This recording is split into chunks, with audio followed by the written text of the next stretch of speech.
Tether alert. We're not against fleas. We're not against fleers. But we are against those tethers. And all them tethers gonna get that certified work right here, right now, certified black style. Let's go.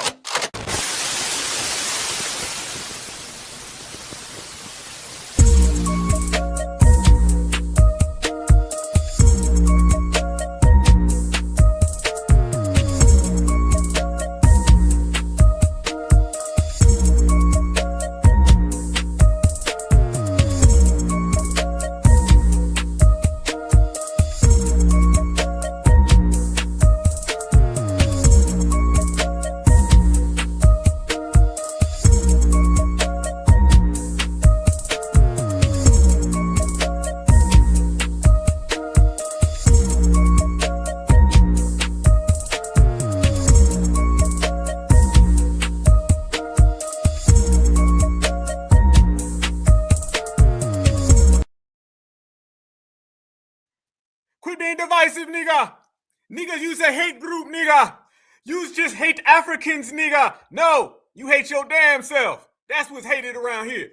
And Foundational Black Americans extra good around here. Roll call. Let me know where you at. I'm here. May take a little second, but we in the building, in the place, and we showing out certified full speed 100. Let me see where you at in the chat, family. I got to know where the FBA family is, where the FBA family's at, and where your regulating going. I already see Kissimmee. I see Duval. You already know. I see Albany / Waycross. I see the 216. Yes, indeed. Louisville's in the place. Yes, indeed. Covington, Georgia. Yes, indeed. New York is in the building. Yes, indeed, family. And they trying to tell us that we need to go on over to Africa because Africa is the motherland, and the motherland loves us so much. And I say, damn that. Foundational Black Americans, we certified all the time. And where's our home? Our home is right here. And I'm right here. And the whole family's here. And we in the building. Let's see who else we got in the building. I see 254. I see Sacramento, Louisville again, Milwaukee, Omaha, Fort Worth, Memphis. Charlotte's in here. Yep, Watts is in the building. Columbia's in the building. Dallas is in the building. STL, Chicago all the way. Connecticut, Big Philly, Eastside, Decatur. VA's in the place. 716 again, Cincinnati. That's the 513. Louisville again. Lexington, also another Chicago on the south side. And we right here, and it's about time. Let's go. Let's turn up. Let's hold it down. Family, you know, I know, the world know. They always been trying to Africanize Foundational Black Americans. You know what I'm saying? How the hell you gonna go back to a place you ain't never been to? How the hell I'm gonna go get up with some family members that ain't my family? How in the hell you gonna get this lineage, heritage, and culture to put all that on the corner just to accept somebody that ain't us? Fam, if you ain't us, you ain't never gonna be us. Let's talk about IShowSpeed. IShowSpeed said he don't like America because America's so far behind. I'm just saying, that's what we heard, word on the street. You know what I'm saying? Let's talk more. How many Black Americans do you know who run around here like that with soccer clothes on, hanging out with soccer players? I'm just saying, we're going to find out what the lineage is today, okay? And we're going to find out what's behind it. But family, he was out there on this whole going to Africa tour, and all across social media, it's ablaze. Everybody's talking about it right now. Don't that look like the damn Lion King? Fam, I'm just being honest. I'm not talking about him. I'm just saying that looks like the Lion King photo. You ever see the picture of the Lion King, fam? That's real Lion King-ish. I don't know about that, dog. I don't know. Y'all right now, go ahead and Google the Lion King. It's going to look like that. And then, you know, family, they out here saying IShowSpeed is an ambassador for Black Americans. The Tethers is celebrating, y'all. The Tethers said, oh, we finally got us one. We here now, and we going to represent to the maximum. And I got to ask y'all this billion-dollar, trillion-dollar question. Is IShowSpeed one of y'all ambassadors? Is he ambassador for Foundational Black Americans? Does he? Is he going around the world? Is he connecting the diaspora? Because let me tell you what they're saying. They're saying that he's connecting the diaspora together. He's saying Foundational Black Americans and our narrative of delineation is over with. And they're saying right now that it's all a wrap. So I'm asking the family, is he an ambassador or representative of Foundational Black Americans? Nah, he's not for me. Yeah, it is. But I'm going to take it all the way there and show y'all how the hell these people is talking and let you know they're afraid of delineation like they should be. Family, this is what happens when people reek of desperations. They start going to get streamers and trying to dump that streamer energy on us. Let's go. IShowSpeed's Africa streams are doing multiple generational undamaging to your brain because y'all really thought that Africa was a bunch of twigs and huts. Like there isn't a representative from every single country that wants something out of this continent. Now, granted, some of the comments are people trying to be funny, but I can tell some of these are 100%. No, you really thought that. Y'all really thought Africa was in the arms of the air. You really thought that was you thought it was Africa. Do you know how wealthy Africa is? Do you know how large Africa is? I'm telling you, he is undoing the damage of multiple decades. And I, for one, can't not commend him for doing that because, wow, in the future, we're going to have multiple generations of people who are more conscious about how things happen over in Africa. And it is going to be because they saw what it looks like on IShowSpeed's stream. Y'all probably wondering why I'm crying. No, wait a minute. Hold up. Y'all just heard that right there? Did y'all hear? Did this man say IShowSpeed is about to undo generations of trauma in Africa? Is he going to connect the diaspora? Are Black Americans right now waking up and saying, man, we was wrong. Delineation's bad. Who needs reparations? Who needs tangibles? We got IShowSpeed and the diaspora to hold us down. You notice, fam, this automatically went into a y'all go back to Africa. What this got to do with us? What this got to do with Black Americans? I'm going to be honest with you. I don't even watch this stuff. And I guarantee the majority of y'all don't either. These are names that we hear by and fly by. But let me tell you right now, they're trying to spin this into a Black American thing. And folks is out here crying. Fam, they crying. So there's a play here and we going to get to it. Let's go. I've been watching Speed streams.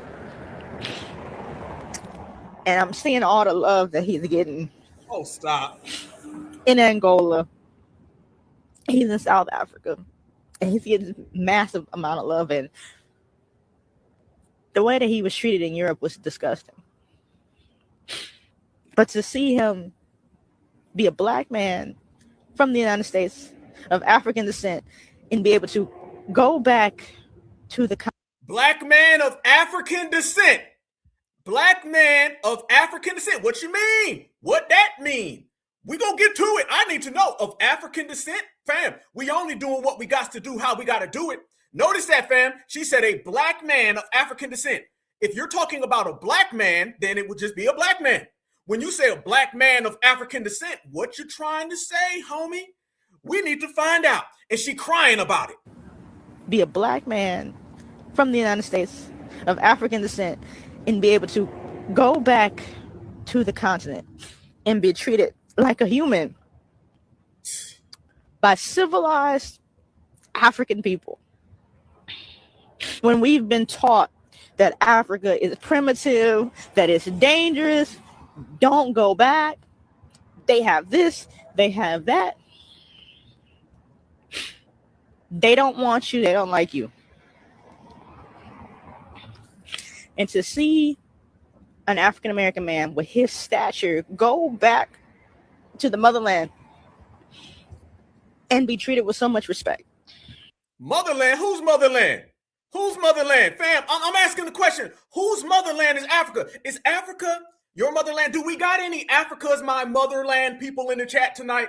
Do we, family? Okay, I want to know, is there any Africa's my motherland? It's my homes. This is where I'm from. Is any of that well represented in the chat? Because I see a hell of a lot of Louisville's. I see some Chicago, some St. Louis. I seen Watts. I seen Sacramento. I seen Carolina, both Carolinas, Georgia, Florida, all across. We had the south side, the east side, the north side, the west side.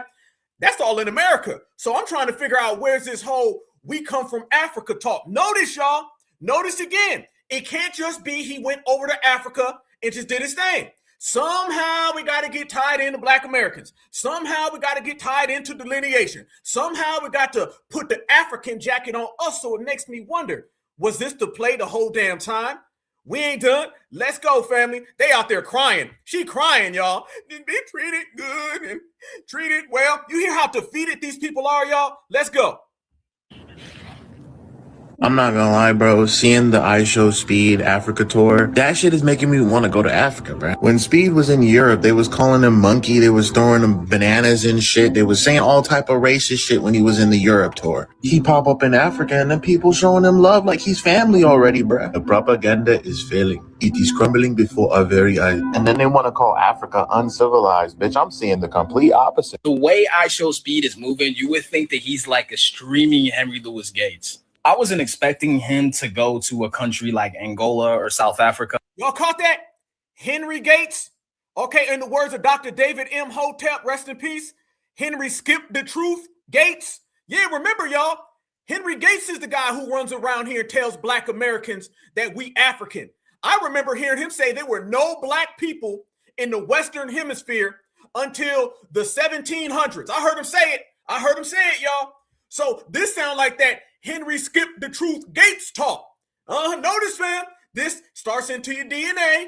It turns into who you really are. It turns into go back home. It ain't just no streaming stuff. Notice, a white person go back to Europe, it's just him going to Europe. A Mexican person goes down to Latin America, it's just him going to Latin America. An Asian goes to Asia, he just going to Asia. But all them come back home. When it comes to a Black American, it turns into don't ever go back home, stay over there. It's the whole thing, family. You damn right. He ain't lying. Okay, his hairline may be lying if he said he has one, but that's another issue. He ain't lying. This is some Henry Gates because he was the one running around playing with DNA. You have 99.9% of bushmeat Angola in you. You're not an American. Yeah, we see the play, fam. 2 seconds in to caught it all. Let's go. But he's about to do wonders for tourism. Like, he might legitimately meet his match in the athletic realm. Like, he's gonna legit see where his genes come from. But I really love like how he integrated himself in the culture so fast when he went to Angola. Right from the jump, he's doing front flips while people are doing capoeira. He's dancing with South African kids. I would have thought that he was from those countries the way he blended in. But I love this because it proves one thing. Africans are cordial, they're respectful. Yeah, he has fans, he has people that come up to him, ask autographs. But this time when he does his stream, he doesn't have to worry about people grabbing his hair and selling it on eBay. I haven't heard any racial slurs. I haven't heard anybody violate Speed. Like, it's dispelling a lot of American propaganda. And he's actually gonna do crazy numbers. And I wouldn't be surprised if this helps with the tourism in a lot of these countries. I mean, America tells us that Africans are savage, primitive people. Stop tourism. There you go, fam. The years of the return. Here we go. Africa could break a lot of bad stereotypes people have about the continent, and it can help build a real understanding and give Pan-Africanism a real chance to grow. So we got a code red. The streamer. Pan-Africanism. Family, how quick are we in? We just started this broadcast, fam. You've already heard DNA. You heard go home. You heard African descent. You heard Pan-Africanism. Henry skipped the truth Gates. All of that done came up. What this got to do with him going over there? He goes over there. He flips upside down. He eats Legos, plays goddamn soccer with a bunch of European folks, whatever he does on his streams. Why is this so Black American focused? It wasn't Black American focused when he went over to China or when he went to Europe and they was treating him like dirt and he ain't say nothing. Fam, you done heard it all. Pan-Africanism done entered the chat. You knew Pan-Africanism was going to come through, and there it goes. Let's proceed. You see, man, it's like they are actually treating him with a lot of respect. I love this for him, and I hope it goes well. I really do. IShowSpeed touring Africa could break a lot of bad stereotypes people have about the continent, and it can help build a real understanding and give Pan-Africanism a real chance to grow. So we got a code red. The streamer kid. He's doing it again. The streamer kid is doing it again. Agent Carter, calm your goddamn nerves. What a CIA? What's the matter? I understand, sir. I understand. But the streamer kid, Speed, he's quite the nuisance. Remember the China files? He's doing the same thing now with Africa.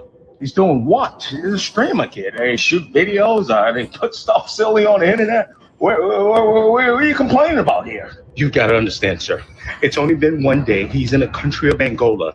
He's changing the narrative already, and he's still got more countries to go. Can you imagine when he gets to Nigeria? All our years of propaganda down the drain. I see. Why don't we go ahead and activate the bots? If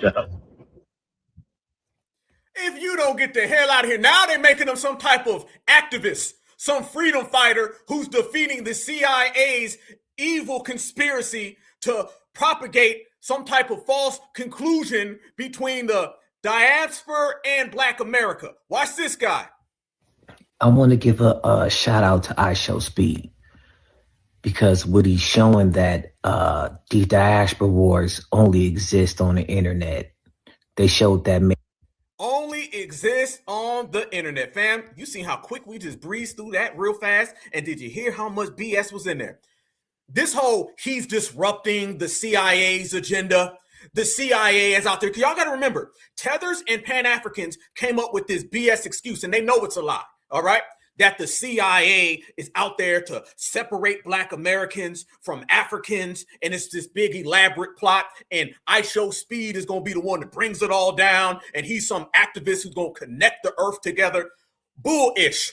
If you don't miss me with that one, family, let me tell you what it really is. Isn't it funny they always tell us about this CIA situation where they don't want Black Americans and Africans to get together? Haven't y'all seen more evidence that they don't want Black Americans to connect with Black Americans? Notice that, fam? I'm going to say it. They don't want to say it, but I'm going to say it because I don't give a damn. What it really is that they don't want Black Americans connecting with other Black Americans. This notion that they don't want us to connect with Africans because it's going to disrupt the world, they know goddamn well that's a lie. And what they really know is that foundational Black Americans being unified, like we are now, big problem. Foundational Black Americans being solidified like we are now, big problem. And foundational Black Americans being on code, the biggest problem. That's really what it is. Don't let these people tell you that there's some mission to keep us separated from Africa. That right there is all a lie, family. That's all a lie. This is really about FBA breaking up. They figure if they can get Black Americans to put down the flag and then start waving some type of African flag, that means that now they've succeeded. And we've been shutting that down. So they're using this situation as a means for that. And look at all the Tethers out there. Look at the Tethers, fam. Tethers is out there crying. I showed you. Crying, talking about Henry Gates and DNA. They're using all of this to connect us to Africa. And we keep telling them, hell no. Let me tell you something. We told y'all we were not Africans in 2025. And before that, it was no. And in 2026, I'm giving you a bigger hell no. So you better accept it, because that's the bottom line. And fam, you knew it was just a matter of time before they really start to amplify it and start coming with all that America's bad. America's the problem. Oh, you knew it was coming, fam. You knew all of that blaming America stuff was going to pop off and how we need to leave America. I want y'all to notice the propaganda that they've been spinning towards us. It ain't towards them. It's towards us. You want to see something? Let me show you something. We right here, family. Watch this. Now they're sending out these gap-tooth tethers like this guy, and he says, Speed said America's way behind. He's seen the whole world. I believe him. And this guy tells us that you can't do nothing in America. Everybody's seen the IShowSpeed live streams, right? What all of these videos fail to realize is that Africa's the only place where Black people can really dominate whatever they want to do. All of these videos fail to realize is that Africa's the only place where Black people can really dominate whatever they want to do. If you want. What? Family, is he telling the truth or is he lying? Call it what you want. Capping, lying, fronting, faking, jiving, bullshitting. What you want to call it? Fam, we in here. Hey, it's Friday, FBA Friday, the first one of the year. What we talking about?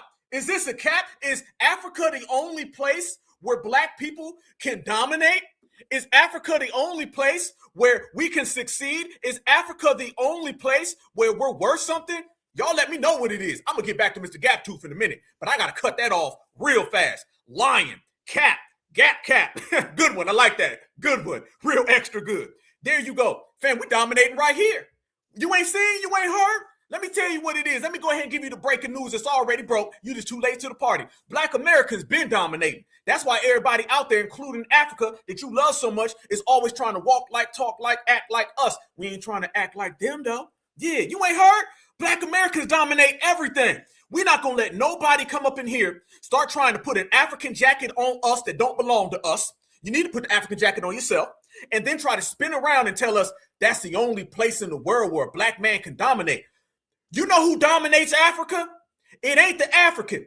It's the colonizer. What colonizer do you want? The European colonizer? You want the Russian colonizer? You want the Asian colonizer? You want the Arab colonizer? When you think about Africa, you view Africa and you watch them from a political landscape, you don't see black people dominating in Africa. You see black folks getting dominated in Africa. And that's why a lot of us certified black, B-L-A-C-K, we say a lot of that is mop behavior. So maybe it's the only place where mops can dominate because they damn sure are getting dominated. Proceed to give you what you need. These individuals know what it is. This is American disrespect. People can really dominate whatever they want to do. If you want to build a fucking plane on your property runway, you could do that as a black person. No, you can't. Africa is the only place where a black person is not fucked up because of like how people treat them. No. What? In Africa, you actually have us there. Us. Secondly, Africa is the only place where a black man could own 1,000+ acres. Where else? Show me where else in the world black people have that. America? The United States? Africans don't own none of that. Have you heard of South Africa? The land back with no compensation? Where the damn W farmers represent 2% of the population, but own 90+% of all of the land? You got to be talking crazy. You got to be out your damn mind. Fam, this is what we saying. Don't be mad at FBA be calling y'all out. Be mad that you be saying a bunch of stuff that's BS. This man just talking at this point. Well, do you know you can get land and you can get it all if you just went to Africa? He's naming things that honestly, fam, are not statistically or evidentiary factual. Straight up and down. But ain't that what they be doing? You can't find it because it's rigged to the point where that doesn't happen. It doesn't. In every country, there's a white man. Yet the white man is not. I don't know. I don't want it to sound like a race thing, but it's clear as day. It is clear as day. So to all the people, I hope y'all pay attention to this. Learn not with ignorance. Learn with true eyes. Look, when you see the kids running freely, you see any cops harassing anybody? Do you see any of that? No. Because over there, they cannot overpower the whole Africa and make it racist like America is. What the hell do you call colonization, Rasta? What the hell is this man talking about? Did he just skip over colonization? You can't overtake Africa? You ever heard of the Berlin conferences and the scramble for Africa? Okay, they're about 300 years old. You ain't heard of all of that? That gap tooth done got this man psychopathic. That gap tooth done fried his brain, y'all. He don't know what the hell he talking about.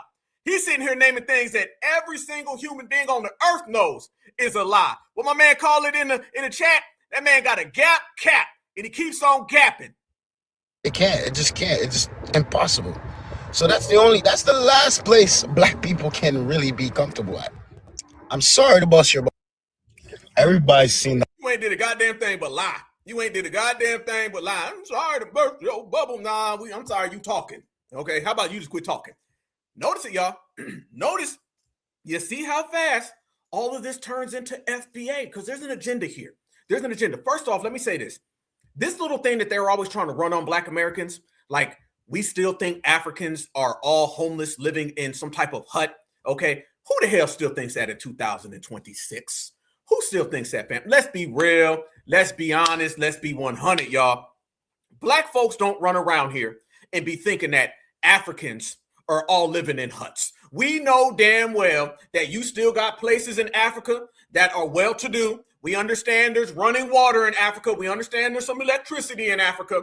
We just know that right outside of that, you got people living in huts. They always trying to run this game. Y'all notice this, fam? They're always trying to run this hustle like black folks think Africa's the jungle. Who the hell still thinks that? And to be honest with y'all, Black Americans never really thought that. Can we be honest? Can we be real, brothers and sisters?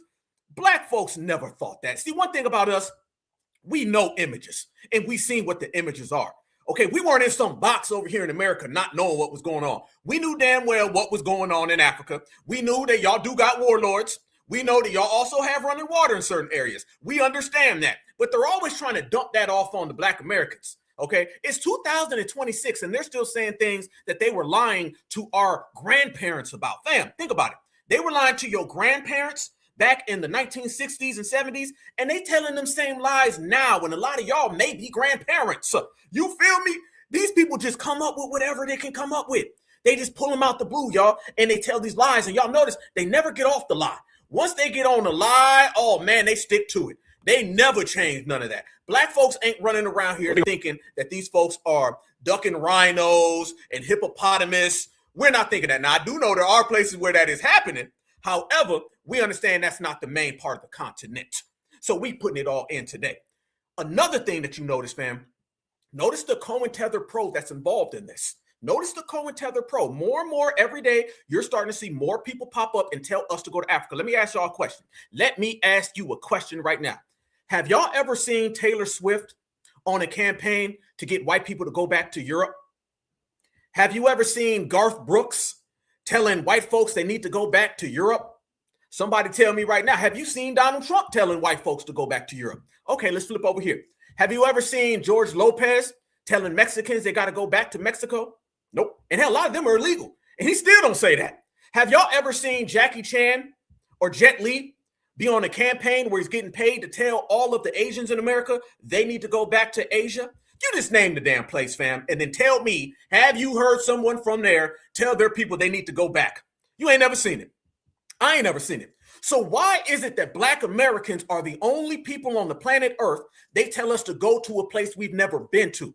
Why are we the only people where they get paid good money to perpetuate this lie? It's only with us. It's only with us. They pay celebrities to do that. Back in the old days, the celebrities used to pop out, fam, and they would tell Black Americans to be nice and calm down and listen. And you notice during the election, fam, they were telling Black Americans to vote blue no matter who. Have y'all noticed that the vote blue no matter who stuff didn't work? And they've also started hitting us with the go back to Africa talk. You notice that? All right. And they're using this IShowSpeed the same way they use Ludacris, same way they use Sierra, they use Spike Lee. These people are getting the bag.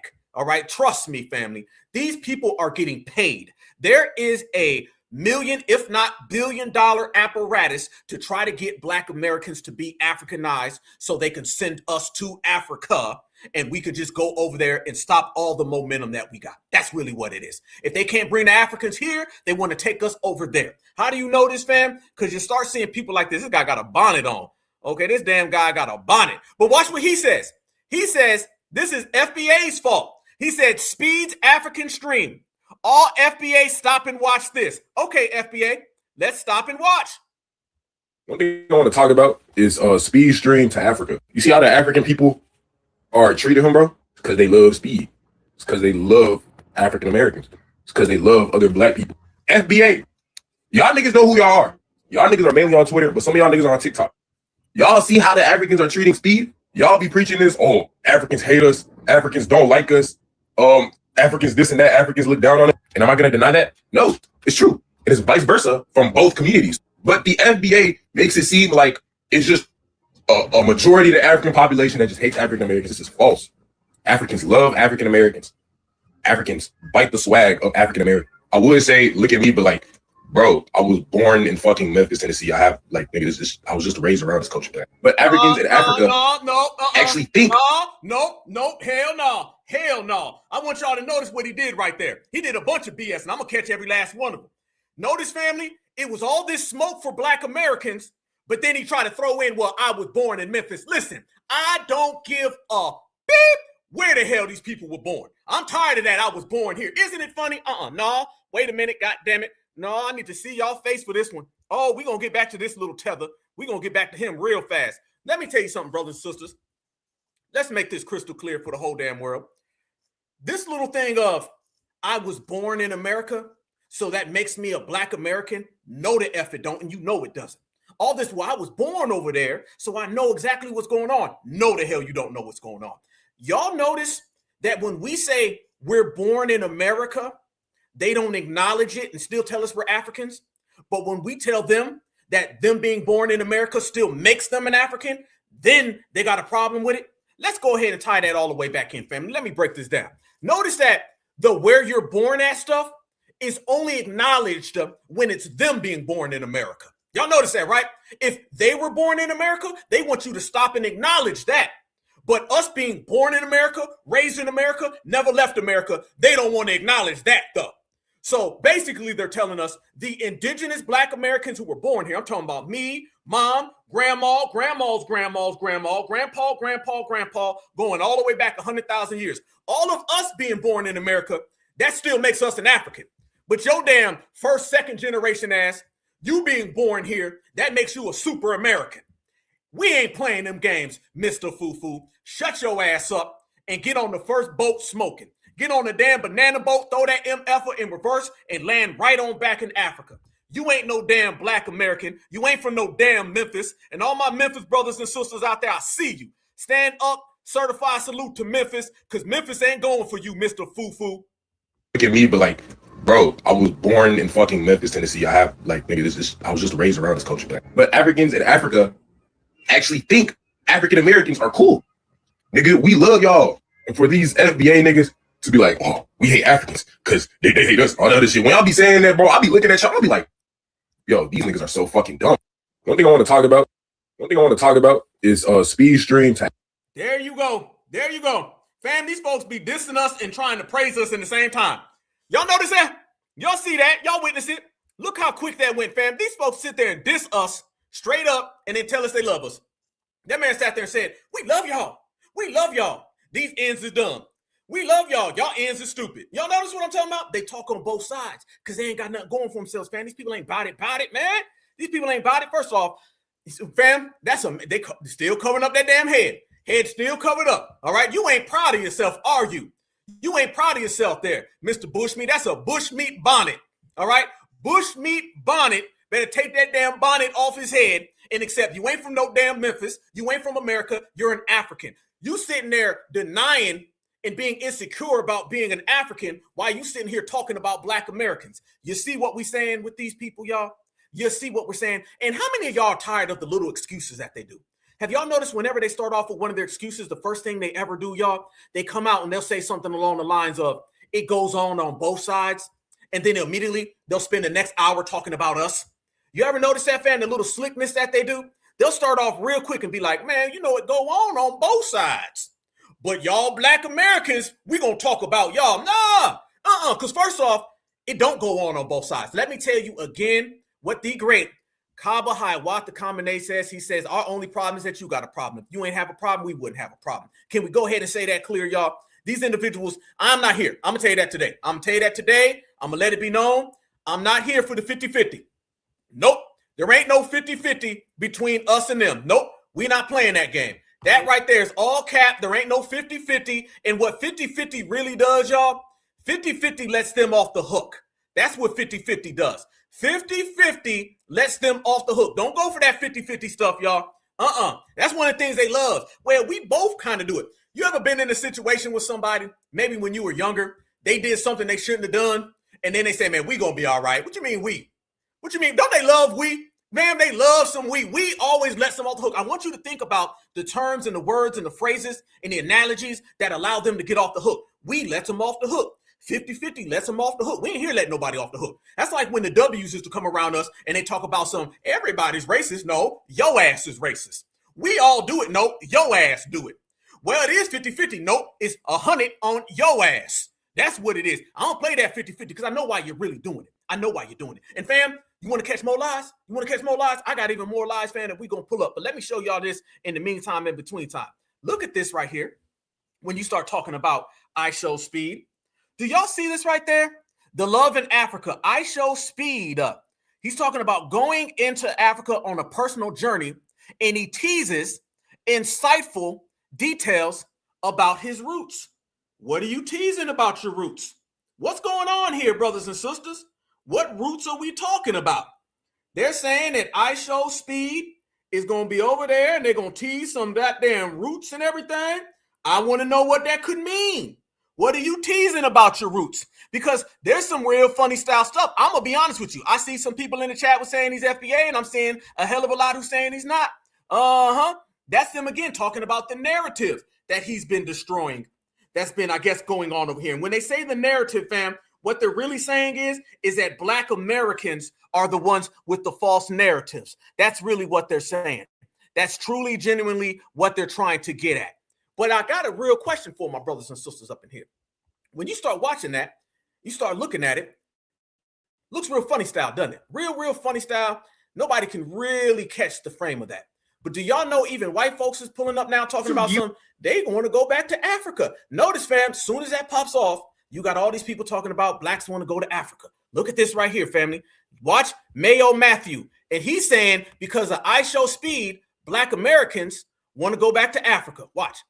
So U.S. citizens are now deciding to move to Africa because of Speed's new stream. So U.S. citizens are now deciding to move to Africa because of Speed's new stream. Well, as you know, when Speed went to China, he basically exposed that American propaganda has made China seem that it's just like some communist, like you can't even survive. But in actuality, it was the most beautiful cities people have ever seen. U.S. citizens were like, wait, what the heck? Y'all's taxes are low. Everything you buy is like extremely cheap. It's affordable, families are healthy, everything is perfect. They're like, wait a second, we're literally being propagated in the US. Now Speed is going to Africa and people are saying he's going to do the same thing. What do y'all think? Wallahi, he will undo years of propaganda that Africa is a bad place to be. And yeah, in my current American brain, when I think of Africa, I think of no water, huts, sands. Like, dude, it's actually funny. I don't know, like it's just all the propaganda from just being in America.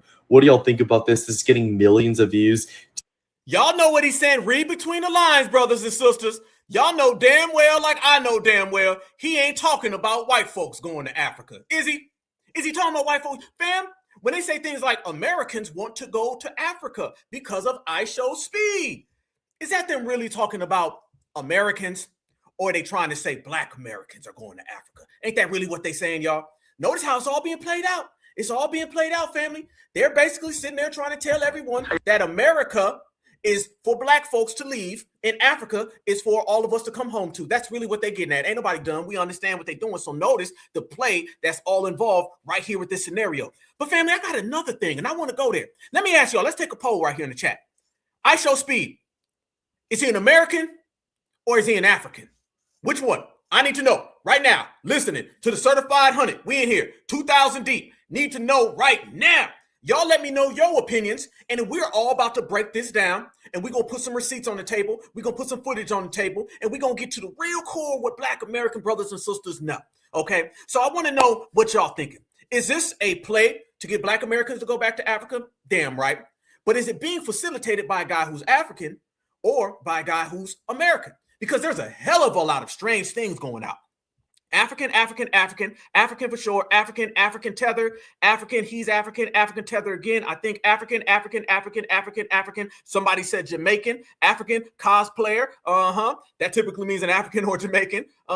Somebody said he might be. Somebody said he's not FBA. Somebody said he's a goofy. I think we can all agree. African, Jamaica. Somebody said he ain't no damn FBA. Yep. They said his father came out and said that he was a foundational Black American, but fam, a lot of that's starting to look funny. But let me tell you something that's really strange, y'all. How many of y'all seen him and he was out there and he was pushing that the $2 Tonto is the original American? Matter of fact, he said $2 Tonto is the original human being on earth. Family, this goes right along with the anti-FBA, anti-lineage movement that the ops got, right? And do y'all know one of the most famous $2 Tontos on TikTok? Yep, $2 Tonto TikTok.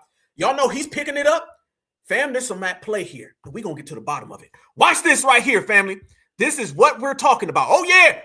IShowSpeed gives chat a lesson on Native Americans? Chat, y'all know Native Americans are like, they're the one who was on like America. Chat, y'all know Native Americans are like, they're the one who was on like America First. They're like Native Americans. Like that. Like the actual Americans. If y'all don't know what Native American means, it means that they were here like on Earth first, you know?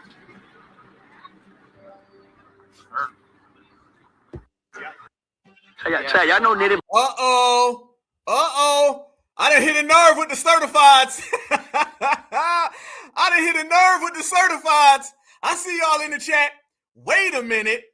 Whoa. Is he pushing the we're not the indigenous? Is he pushing the we're not the same ones? Did he say they was the first person on Earth? Somebody said he's reading the script. Look at that, fam. Real funny style, huh? One more time for those who just tuned in. One more time. Chat, y'all know Native Americans are like, they're the one who was on like America first. They're like Native Americans.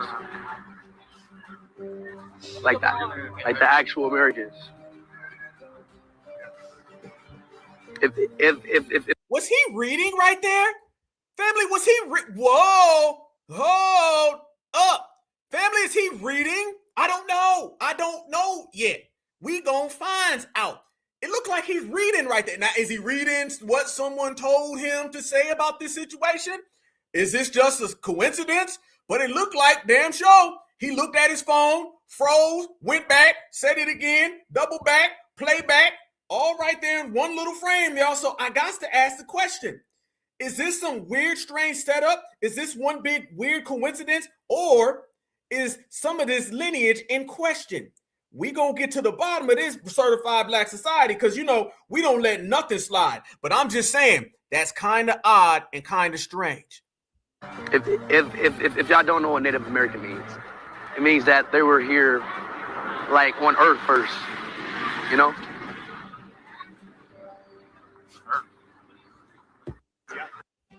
Damn.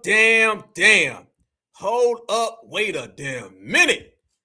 Fam, that right there said something. He was looking at his chat. Okay, was his chat agreeing with him? We don't know. Okay, but that right there shows you, fam, Africa, Africanization, Africanizing, they're the original people. That goes right along the same frame, fam, that we've always been hearing and we've been seeing from individuals. That's kind of the game that they play, right? That's the game that they play. So he's been on this tour going over there to Africa, and family over on this tour, they've been running a hell of a lot of stuff. They've been running a hell of a lot. And he's been saying things like, you can't get this in America. This is not American. This is an African exclusive. Things of that sort and things of that nature. But let's make this clear, fam. If y'all see what I have here, it says loyal to the soil, all right? Foundational Black Americans are the originators. And I don't really like the fact that that $2 Tonto right there, he would call ISho a wabo because that's a derogatory term that they come up with for Black people. And notice that $2 Tonto is right there going right along with it, saying, y'all see, this is it. So you're pushing a narrative that Black Americans aren't the indigenous people, and everybody else is pushing a narrative that Black Americans need to go to Africa. What the hell's up with Black folks, fam? What are they trying to make us? A lost immigrant or a generic African?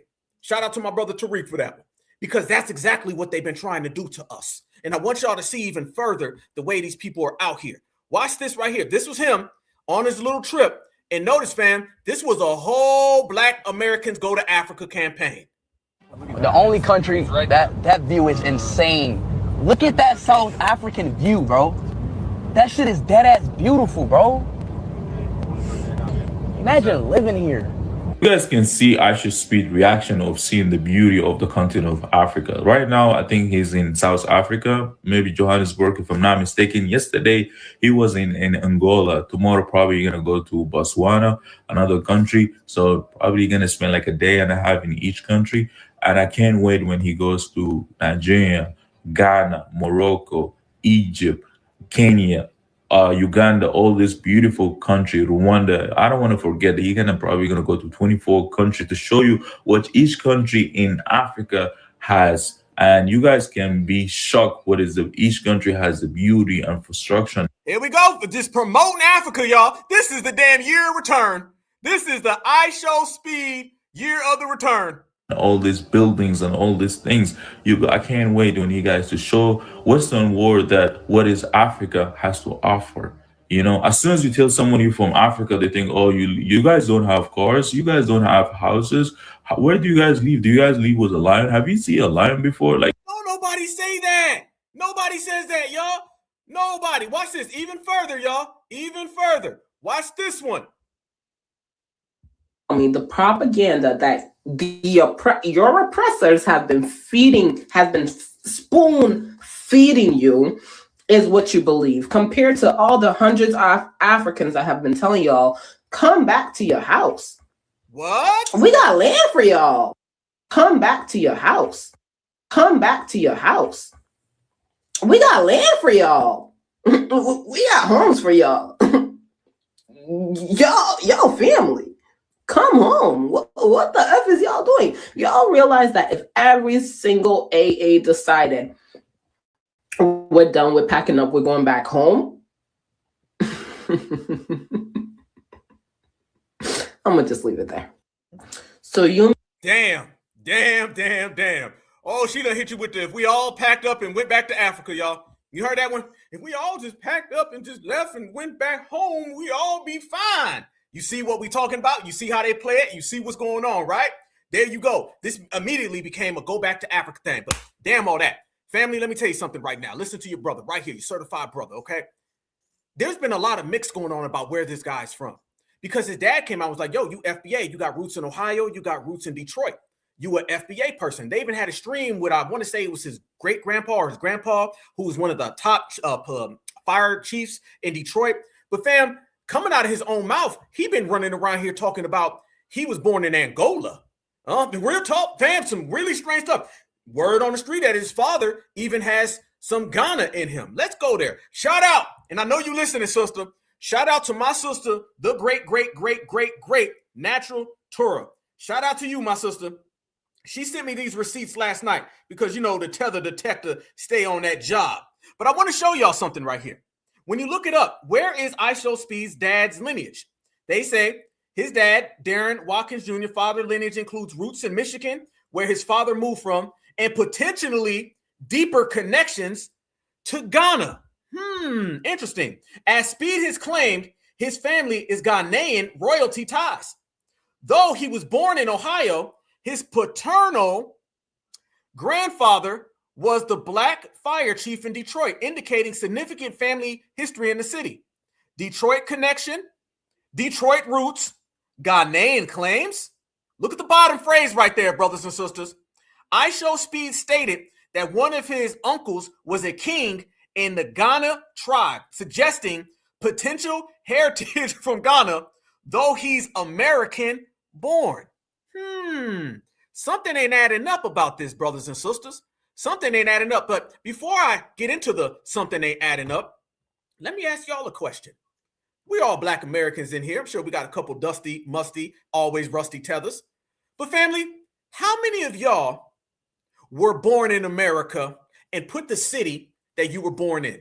Tell me where you were born in America. And that's part one to my question. And part two to my question is, you're born in America, right? I'm sure y'all about to light me up with all these beautiful places. Where were you born? Where were you born at, man? You was born in Georgia? You was born in Ohio? Where you at? You born in Kansas? You was born in Kentucky? Where you born? Okay, Carolinas, West Coast, where were y'all born? And then on top of where you were born, how many of y'all got uncles that are kings in Ghanaian tribes? I'm just saying. Born in Compton, born in Dallas, born in Akron. Love me some Akron. Detroit, NYC, Denver, Baltimore, DC, Chicago, Boston, New York, Bronx, Macon, Sacramento, Kansas City, Memphis, Brooklyn, Manhattan, Augusta. I see the family in here, extra deep, holding it down. Well, family, if Naptown, shout out to Naptown, love them. Cleveland, you know I love Cleveland. Is any of that somebody who's connected to a African uncle who's a part of a tribe in Ghana? I ain't got no damn African uncles, African aunties or cousins, and they damn sure ain't in no tribe. And I was born right here in the USA. Yes. So somebody tell me right now, how many Black Americans that were born in the States goddamn uncles who are in tribes in Africa? And once you come to the answer, the determination, and the conclusion, then I got to ask, is this dude really a Black American? For all the folks out there saying it what it is, because what I'm seeing is that's a direct contradiction. I ain't never seen that before. Never, never, never. Hell no. But this is what they saying, and we ain't playing. Let's go even further into the details, family. Shout out once again to my good sister. Family, brothers, and sisters. My certified blacks in the chat.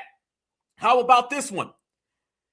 American influencer and streamer Darren Jason Watkins Jr., better known as IShowSpeed, was born in Cincinnati, Ohio, and has stated his roots in African nations, including Ghana and Angola.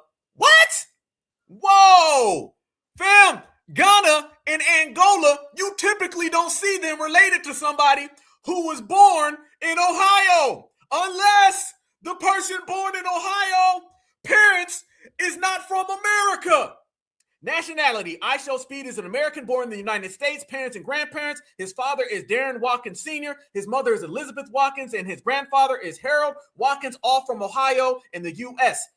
However, African heritage claims during a visit to Africa, he mentioned that he has Angolan roots. He promised fans he would reveal more detailed information after the conclusion of his tour, which leads us back to that right there, brothers and sisters. He has promised that after he is done with his Lion King tour, with his Speed Does Africa tour 2026, which he's on right now, which is viral across the internet, he promised that he will deliver some statements, and he's teasing them that he's got more to tell you where he's really from. Family, I know there's going to be people out there, and they're going to say, no, man, he FBA. I'm just saying this right now. If anybody came into an FBA space with this sort of paperwork, we wouldn't trust him. That's all I'm saying.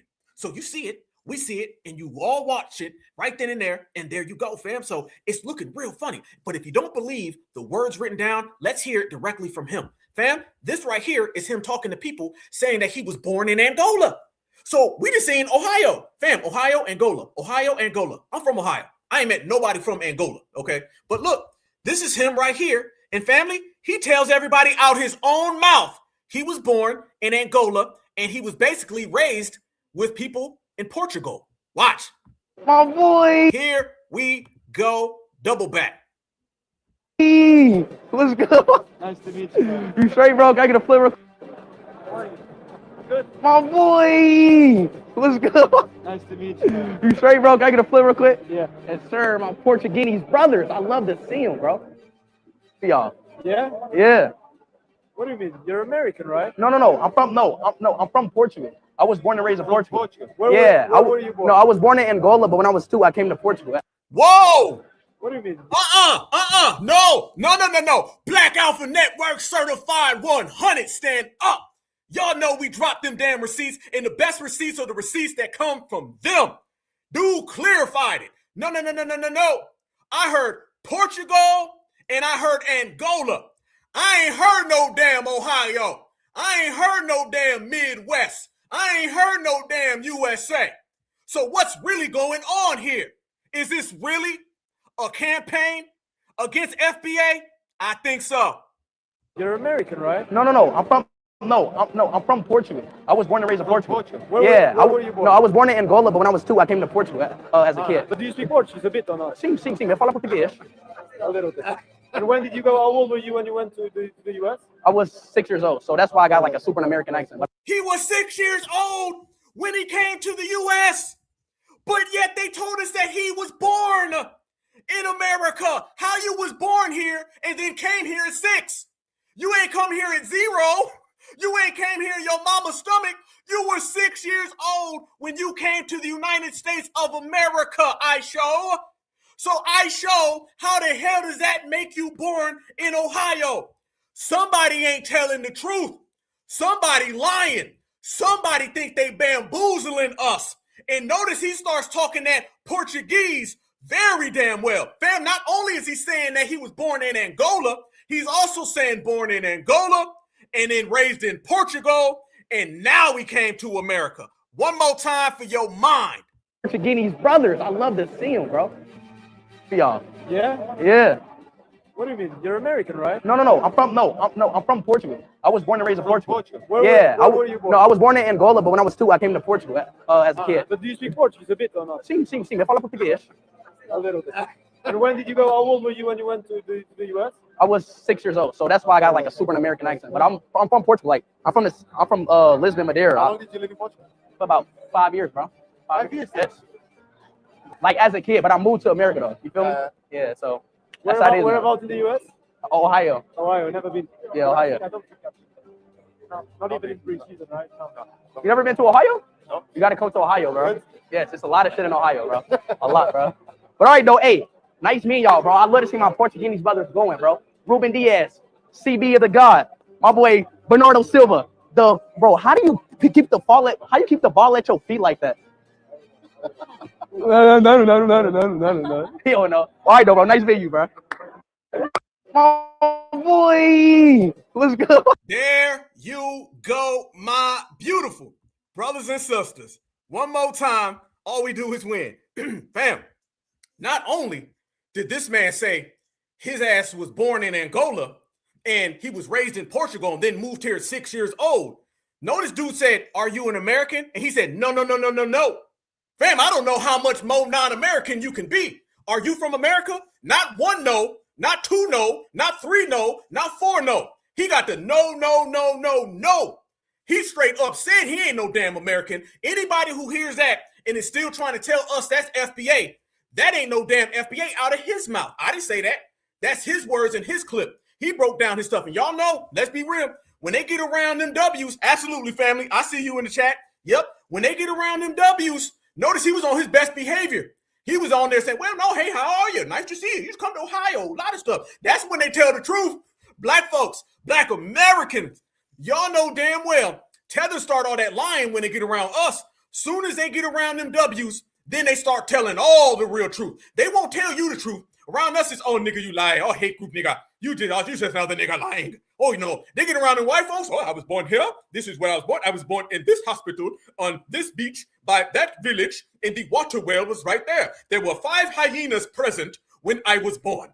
One hyena, we nicknamed him Xavier because he looks just like Xavier Hamilton from Spain, or maybe in his case from Portugal. Y'all know when they get around the white folks, they start telling the truth. You know what I'm saying? Because that's who they love. That's who they love. That's the only people they respect. So that's really what he was doing, fam. This dude ain't from Ohio. And remember, this is why you got to be cautious. You got to be cautious. Look right there again. Michigan, Detroit, and Ohio. Then how in the hell you ain't heard Michigan, Detroit, or Ohio in any of what he just said, family? How come? This is what you reading. This is what you see when you look it up. Then how come you ain't seeing nothing about that when he's talking? One more time. Watch how quick he said no. Nice to meet you, man. You straight, bro? Can I get a flavor? Good. My boy, let's go. Nice to meet you, man. You straight, bro? Can I get a flavor quick? Yeah. Yes, sir. My Portuguese brothers. This Portuguese brother, look at him, fam. He's smiling. He's showing that grisnil. There it is. I love to see him, bro. See y'all. Yeah? Yeah. What do you mean? You're American, right? No. You're American, right? No. You're American, right? No. I'm from Portugal. I was born and raised in Portugal. I'm from Portugal. I was born and raised in Portugal. Where were you born? No, I was born in Angola, but when I was 2, I came to Portugal. Where were you born? No, I was born in Angola, but when I was 2, I came to Portugal as a kid. But do you speak? There you go, family. There you go. Born and raised outside of the USA. Fam, y'all knew we was going to come with the damn receipts. Matter of fact, damn, now y'all know we was about to hit a grand slam out the stadium, across the street, through somebody's car window, family. Everybody coming home. That's how we do. That man right there just told you that he is not a American. He's not. Angola, fam, all I see is Africa. These are his own words, fam. These are his own words. Somebody said he's from Ohio. Somebody said he's from Ohio. Okay. He didn't say he was from Ohio. Fam, where we at? Eddie, come on up. Come on up. I see some tethers in the chat. Come on, tethers. Come on. Because one thing we're going to do, you're not going to be arguing with me. You ain't going to be arguing with my brothers and sisters. I want you to argue with what he said. You said he's from Ohio. He said he's from Ohio. Why are you talking on that man? That's that man. If that man said that he's not from Ohio, he straight up said it. He said that he is from Angola and from Portugal. That's his words. So somebody tell me. I see the tethers in the chat. We here all damn day long. We out here, boy. We bringing that smoke 2026 style. So what it is? Yeah, absolutely. That look real DACA-ish. Yep, good talk, fam. Yep, yeah. I see the tethers is getting out of there. They're like, oh damn, Black Alpha, he made a good point. Now I can't go back and forth with that. No, come on, bring your ashy ass fingers up and explain why this man just said that he is not an American. Dude asked him, is he an American? He said, no, he ain't an American. He's from Angola. How the hell can you debate that? I know tether logic is delusional and it's slightly retarded, but damn, don't be that delusional that you arguing with him. So you need to sit down and talk to them. Yeah, fam, you see the tethers is leaving. I seen a couple tethers in the chat. They out, fam. They gone. They're like, no, I can get out to here. You know, when you put that light on their asses, fam, that's what happens. What I told y'all, fam. What I told y'all. We ain't against fleas. We ain't against fleers. But we are against them tethers. If you want to run, that's on you. I ain't got a problem with nobody running. I like watching the marathon, family. It's cool. I like watching people sprint. I like watching the 100 meters, the 400 meters. I don't mind people who flee. My problem is not the fleers, okay? We got a problem with them damn tethers. Shout out to Bone Thugs, by the way, if you caught the reference. So what it is, fam, these individuals are not there. That's what he just told us, fam. So if you're watching, doesn't it now start to make sense, some of the things that we've heard him say, some of the little slights, all that Native American talk? Didn't we just see that a minute ago when I was just showing y'all all that Native American stuff when he was saying, well, you know, the Native American is the original person on the planet Earth. He didn't just say America. He said the original person on the planet Earth is a Native American, and he jumped over foundational Black Americans. Doesn't that start to make a little more sense now? You know why, family? IShowSpeed would say something like that. Let me go there, fam. You know why? Hold on. Whoa. Yeah, Thuggish Rug is Bone. You already know. Thuggish Rug is Bone all day. Let me see. I got y'all in the chat. I'm with y'all. Oh, there we go. Boom. Check this out, fam. You know why he says something along the lines of he's not really, or excuse me, Native Americans are really the original people, okay? Because he doesn't have no ties to the soil. He doesn't have any ties to the soil, fam. You got to understand, we feel it more because we know it more.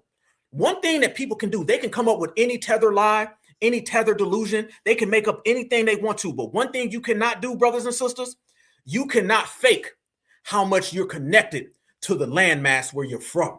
That right there will expose the real ones from the phonies, right? He doesn't have a tie, so he doesn't mind running around here saying Native Americans are $2 tontos. That's why he's okay saying it, because this ain't his. Y'all remember, let me take it on over there. Over there in Africa. In Africa right now, the Arabs don't respect the pyramids. Why don't the Arabs respect the pyramids? It's because they know that's not of their culture. It's not their creation, all right? It's the same exact thing right here. These people don't respect America or the traditions or the values of America because America's not theirs. It's only take it, milk it, split. So that's what it is. And you already know. Yeah, Bone from Cleveland all day long. Yep. Oh, that's my favorite girl. I'm from Ohio, so you already know. So all this stuff him talking about Ohio, I'm from Ohio. So I know straight up for a fact, you ain't no O.H. Don.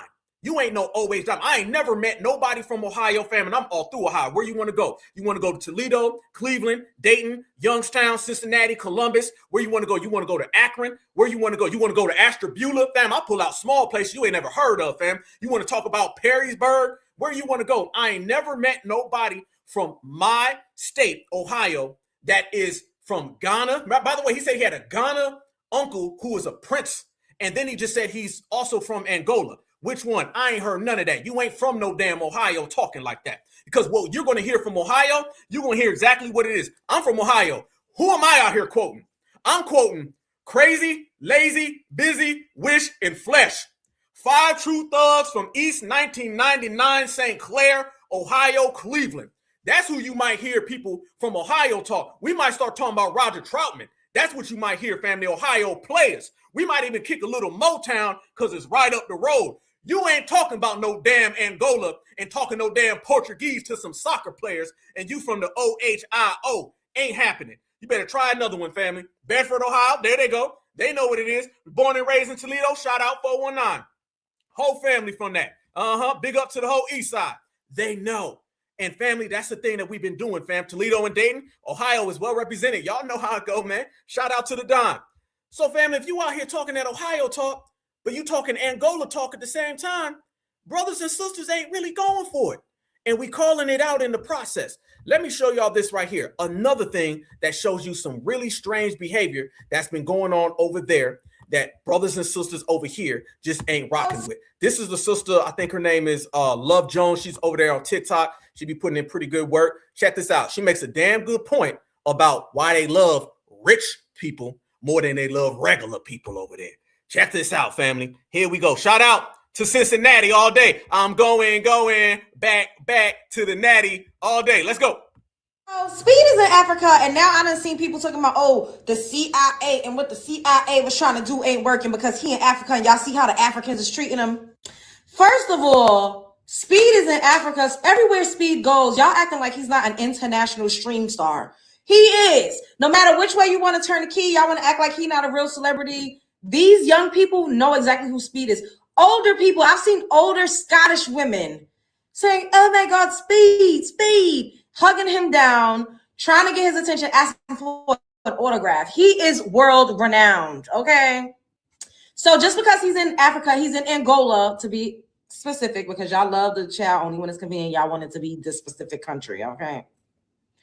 He's in Angola, and everybody's showing him so much love. They're fawning all over him, running up to him. Oh my God, Speed. But they not talking about how they begging him down for money, though. Ain't nobody bringing that up. They out there begging him down for money. There's kids on the floor on their hands and knees begging him down for money. I've seen Africans in Europe begging Black Americans down for money. I've seen video footage of this. So I just want to say this, right? I'm not sitting up here saying that Africans on the continent do not like or do not look up to Black Americans, because a lot of them do. They always have. We're talking about the ones, especially the ones that come here, and then they have this weird secret competition that they have going on with us. They think they're better. They work harder, and they're just so much smarter and all of these other things. Those are usually the ones that's popping it the most. They pop it the most in the comment sections. They pop it the most, on the internet. They pop it the most on a podcast. They pop it. They pop it, and they be EBA everywhere but Africa, and they be popping it. The ones in Africa, majority of them are trying to get out of their countries, and when they see an American, they see somebody that Speed is rich and famous. Y'all act like Speed is out there as a regular everyday commoner trying to blend in with the village folk. There you go. That's what I'm talking about. Family, how long have I been telling y'all that somebody who goes to Africa with some money gets treated differently than somebody who goes over there to Africa with no money? Big difference. Ain't got no money, ain't got nothing to offer. Child, they would treat him like a piece of trash, okay? They would treat him how they treat each other. They would treat him how they treated somebody from another tribe, okay? It's very dog eat dog based off of what I've seen, what I've heard, and just what the hell is actually going on. He's rich and famous. So y'all saying that he is the pinnacle, and now, oh, look at how they treat and Speed. He's a celebrity out there to them. You think if Beyonce went to Africa, they would tell her to get out of here and try to steal her land? And no, because Africans, they want everything they can get from you. That's what it's about. Don't let these people fool you, and they'll talk about Sierra and Ludacris. They only show them love as far as they damn pockets go. Oh, they would beg her down for money if she was walking through the streets, just like they did Speed. Y'all gotta stop this, because at the end of the day, like I said, majority of Africans on the continent, we see videos of them emulating and imitating Black American culture day in and day out. It's the ones that made it out, the ones that's a part of, like, how much percent, the top percent of them, I guess, that actually make it out. Those are the ones that think that they're above and like just better than everybody. Those be the ones that got a decent Wi-Fi because they not actually in Africa, and they got. Anyways, y'all picking up. There you damn go. Cooking. Shout out to that sister right there. Real talk. And family, I did not know we had so many Midwest people in the building tonight. Shout out to the whole Midwest. One thing, I'm going to say this, y'all, as we proceed. One thing about the Midwest people are very, very honest, straightforward people. Midwest folks know who BSing and who ain't. See, when you from the East Coast, you from the East Coast. You from the West Coast, you from the West Coast. When you from the South, you from the South. When people be from the Midwest, a little more quiet, a little more chill back and relax. Don't really say much because they watching and they reading. It's not a lot of pizzazz. It's just realness in the Midwest. I'm talking about the whole mid. So we know a new face, and we know an outsider, and we know people who say they from Ohio, but sit there and then say they're from Angola. Somebody's capping, and it's them. So shout out to the whole Midwest for that one. Louisville, Kentucky, y'all pretty much, y'all the Southern mid, y'all right there. So it's all love. But let me tell y'all a little further, fam. Notice that when you see this all play out and you start to see some of the talk right there, right? And we be watching all this go on. She made a good point. And y'all know we've been saying this for the longest. Don't let people come to you and start telling you these stories about Africa. And the stories they tell you about Africa are always from a celebrity standpoint. That's what I want y'all to really notice, okay? Let me go ahead and double that back because we've been talking about that for a long time. Y'all notice Black Americans, we always get sold a celebrity aspect of an African experience. You don't ever get sold a regular proletarian working class person's story of Africa. It's always Sierra went over there, Ludacris went over there, whatever famous rapper, actor, Meek Mills went over there. Then they'll tell you that Malcolm X went over there. And I've been saying this for the longest. Y'all know why they love Malcolm X so much? Because Malcolm X was a celebrity who was a Black American. Y'all know why they love Sierra so much? Celebrity, Black American.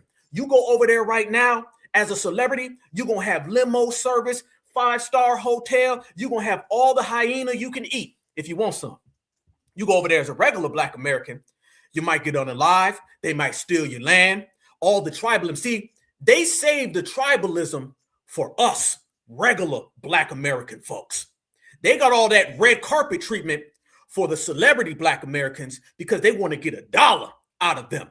This is the scamming culture. You think somebody got a scamming culture?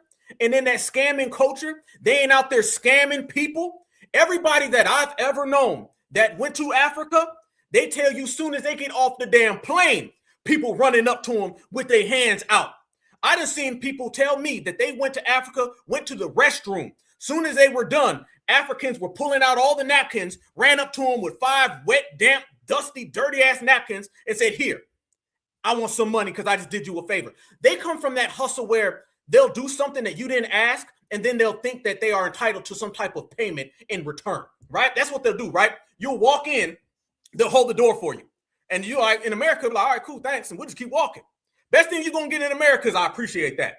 And it will keep on going. Africans will run and hold the door for you. And as soon as they hold the door for you, they'll stick their hand out and say, oh, well, you owe me. Why? I just held the door open for you. What? I ain't asked you to do that. I can open the damn door myself. What you mean? They'll go and grab you little things and then say, here, it's all for you. Aren't you going to pay me? I told y'all this story before. In Washington, D.C., at the Rally for Reparations, where I spoke and tore the roof off, before I spoke, fam, we had an African guy who was the valet who worked at one of the places we were hanging out at. Do you know that the African guy, I had to go to my car to go get something. Had to go to my car and go grab something that was in my car. I had to go talk to the people behind the counter. The clerk went and got the valet. The valet guy takes me down there, open the damn door, get what I got to get, close the door. He's doing his job. Do y'all know when we walking back, he tells me, how much money are you going to give me because I just did you a favor? You ain't do me no favor. You did your job, Mr. Fufu. And he wanted me to pay him for being the valet and going downstairs and opening the door so I can get something out of my car. He really thought so. Then do y'all know what he said after that? Immediately after that, he told me, I love being black. I'm black just like you, brother. You see how he used that blackness to try to soften me up so I can pay him for doing something he was supposed to do? Now, I should have went and told his damn superior, but I ain't no goddamn snitch. However, next time, Mr. Fufu the 5th, Joe Love 18th, we see you. But watch this, fam. Let me tell you what else we see. IShow went over there, and y'all know the first thing that happened? African kids ran up to him and said that they wanted to shine his shoes. They love you when you got money. Watch this. You made a video? Please, money. What? You want to clean my shoes? Oh, see, cleaning my shoes. What? We got it. Digo, ayuda con cualquier cosa para mí, le voy para casa. Please, money. Money. Okay, no, come on. Video. Please. Video. Please, money. What? You want to clean my shoes? Oh, see, cleaning my shoes. What? We got it. Digo, ajuda só com qualquer coisa pra me levar pra casa. Aqui na nossa Y'all see this, family? Oh, they treat you different when you got some paper. Oh, you got some money, fam. Oh, they gonna come at you different. Let me tell you another thing that's got me questioning homeboy lineage. I'm just being honest, y'all. Black Americans, we not letting no other black person shine our shoes. Fam, we know the history that go along with that. If a young black man came up to me, a little young boy, and was like, let me shine your shoes, I'm gonna say no. And then I'm gonna pull him to the side and tell him all the reasons why he don't ever need to do that for nobody. That's coming from a black American man. We ain't letting nobody shine our shoes as black Americans. Nah, we don't respect that, fam. I'm not even gonna let an African do that. I ain't letting no damn person shine my shoes. I'm gonna pull them to the side if they're black and be like, hey, listen, don't do that, man. It's not a good look. Okay, if I got money, hey, you need money, I'll hook you up. But notice he was just like, oh, he wants to shine my shoes. Oh my goodness gracious. Nah, no. That's not our style, fam. You notice one thing about us, Foundational Black Americans, we're very protective of being on code and on code behavior. On code behavior, we really secure it and we take care of it and we try to pass it around. Anything that gives us any type of remnants of slavery or oppression or belittling somebody, we're not like that. We don't go for that. We'll shut it down. This is why we always involved ourselves in conflicts, even in Africa, where they didn't thank us, by the way, where we just don't like seeing somebody oppressed and belittled. That's how we are. And there's nothing more belittling than shining someone's shoes, especially a damn baby. And I want y'all to notice, nobody stepped up right there and said, hey, knock it off. I seen one woman say it, but she was on some leave him alone stuff. Oh, leave IShow alone. No African stepped up and said, wait, don't do that, young man. What made that young brother think that that's cool to come and shine somebody's shoes? That ain't how we get down over here in Black America, fam. I ain't got to sit here and pull up all these receipts and show you people saying they ain't American. All I got to do is just present it to you by the way they behave. You want to see a foundational Black American? Just watch what they do. Watch what they do and watch how they examine every situation, and then you're going to see exactly the way the game plays out. However, let me show y'all another one right here. Another very, very strange situation that went on over there, and more people were trying to clamor to get money from him. Again, don't let them tell you the celebrity experience, y'all. The celebrity experience is not the average brother or sister experience out there. Hold on. Let's show the fam what it is. Watch this right here. More begging for Black American money. Hold up. More begging for Black American money. And you see it right here, family. Watch this.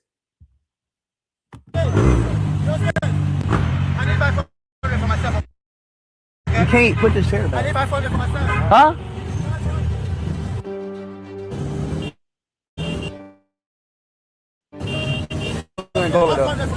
What? What? You need 100. 100 what? I don't got cash on me right now. You want me? Yeah, I don't got cash on me. I gotta wait for Aim.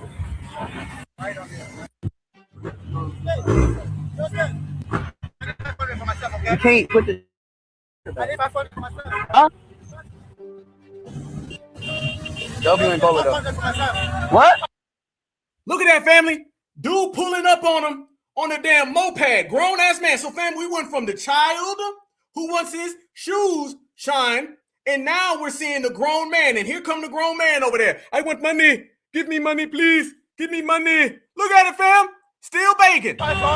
What?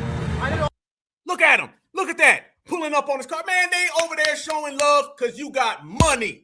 Don't get it twisted, black folks. That's what it's always been about. What? You need 100. Yeah. 100 what? I don't got cash on me right now. You have to wait. I'm gonna tell you right now. I'm gonna say I got cash, and you're gonna have to wait for somebody else because I ain't giving it to you. Hell no. But family, that shows you again, and it highlights what I'm saying. Don't let nobody sell you a celebrity experience over in Africa for average, regular, foundational Black American. Think about it. When you hear about a celebrity that goes to Africa, you hear about covers of magazines, getting followed, people wanting to shine your shoes, People riding up on mopeds, asking you for all that damn money. That's what you hear with a celebrity. Let's talk about what you hear with brothers and sisters who are regular. What about the sister who went over there and got kidnapped? What about the other sister that went over there and got unalived? What about the brother who went over there and invested his money and they just tore down all of his land? Did all this not exist? Was this all one big coincidence? Did this not happen? Or did all this happen and nobody said a damn thing about it? But I know something that y'all didn't catch in there. Let me show y'all something, fam. Black Alpha, man, I'm good. I know I be wearing my shades and stuff, man. My eyes is good, though. I seen somebody in that video that y'all didn't notice. I seen somebody in that video that pulled up on the moped and he wanted to ask IShow, did he have $100? Y'all ain't catch that, man. Y'all slipping. Let me show y'all who that was who pulled up in that damn car or on that moped and wanted to holler at your mans right there. I'm going to tell y'all how it really went down. This guy right here was who was asking for the money. Family, did you not see Akon? Was Akon in the back, y'all? You see Akon? I told you it was Akon. Akon tried to get off that Akon land. It didn't work. So now Akon is riding on mopeds in Africa trying to get some damn money from IShow. Y'all didn't notice it because it was going fast and it was speeding. You know what I'm saying? He was trying to turn around. But there you go, family. Akon done fell off so damn bad that now he's on a moped. Fell off so bad, he on a moped. And he's trying to get some damn money from IShowSpeed. IShow do not fall for no damn Akon at all. That Wakanda land didn't pop off. He owes the Chinese their money back. They said they're going to get it back in blood. But there you go, family. Just in case. I didn't know if y'all seen it. You know what I'm saying? So I was like, damn, wait a minute now. I got to make sure my certifieds, they see it. You know what I'm saying? I know the certifieds, they got to see what's really happening out here in these damn streets. And there you go, fam. It was Akon the whole damn time. His ass, he went from locked up to deported. There it is. So you see, when you are a celebrity, when you getting paid, they love you. And that's just how it goes. And that's what it is. Nobody loves a foundational Black American other than a foundational Black American consistently. We got unconditional love for each other. Everybody else is conditional. What's that main condition? Money. And when we talk about people's backgrounds and things that they do that don't add up, that right there was something that he said. He said he hates being an American because America is so far behind. And just like we did earlier, family, I'm not just going to show you the footage. I'm going to actually let you hear it in the process. Does this sound like something that would come from a Black American who's proud? Watch him say that he don't really like America. Watch. Nah, United States is the only country that's behind. United States. That's one thing I hate about living in the USA. We're behind in time, bro. Like everybody who I be talking to, they ahead of time. Nah, United States is the only country that's behind. United States. That's one thing I hate about living in the USA. We're behind in time, bro. Like everybody who I be talking to, they ahead of time. Nah, United in time, bro. About living in the USA. It's one thing I hate about living in the USA. It's one thing I hate about living in the USA. Damn! You hate about living in America? We behind? Goddamn! I'm over here like James Brown, living in America. Y'all notice everybody seems to have some type of negative vibe about America. That's why we be questioning. So family, that sounds like a lot of anti-Americanism, almost as if it's coming from somebody who's not an American. All that I hate America and I don't like America and America's no good. Typically, you see that from people who are not Americans. I've never seen somebody be from America and then hate on America so damn much, other than Tethers. So family, when you start piecing together all of these things, Native Americans are the original people. I'm really from Angola. I got a prince uncle in Ghana.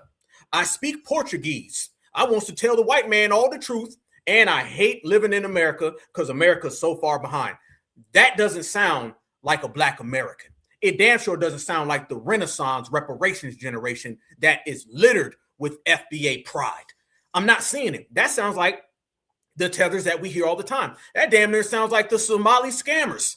That sounds like the scammer stuff. Fam, if somebody were to hear that right there, they'd be like, what the hell? So all of that stuff about not liking America, not wanting to be in America, all this, back and forth, that just shows you even furthermore, fam, paperwork is looking super dirty right now.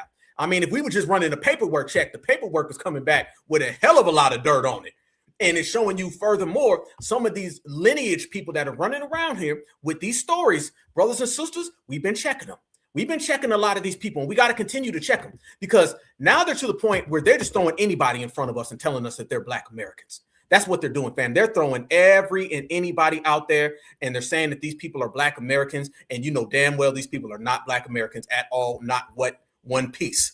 And this is why we got to completely shut all that down. Absolutely, my sister said Tom Homan. Yeah, absolutely, fam. But let me tell y'all this as well. This is another thing that I've been noticing about these people. We started to see back when we were younger, y'all remember they would tell y'all this is so-and-so, they're a proud African, a proud Haitian, a proud Jamaican. Have y'all noticed ever since delineation, they don't really talk about these people's backgrounds anymore? You ever notice that all the backgrounds and where they're from and their grandparents, they don't show you?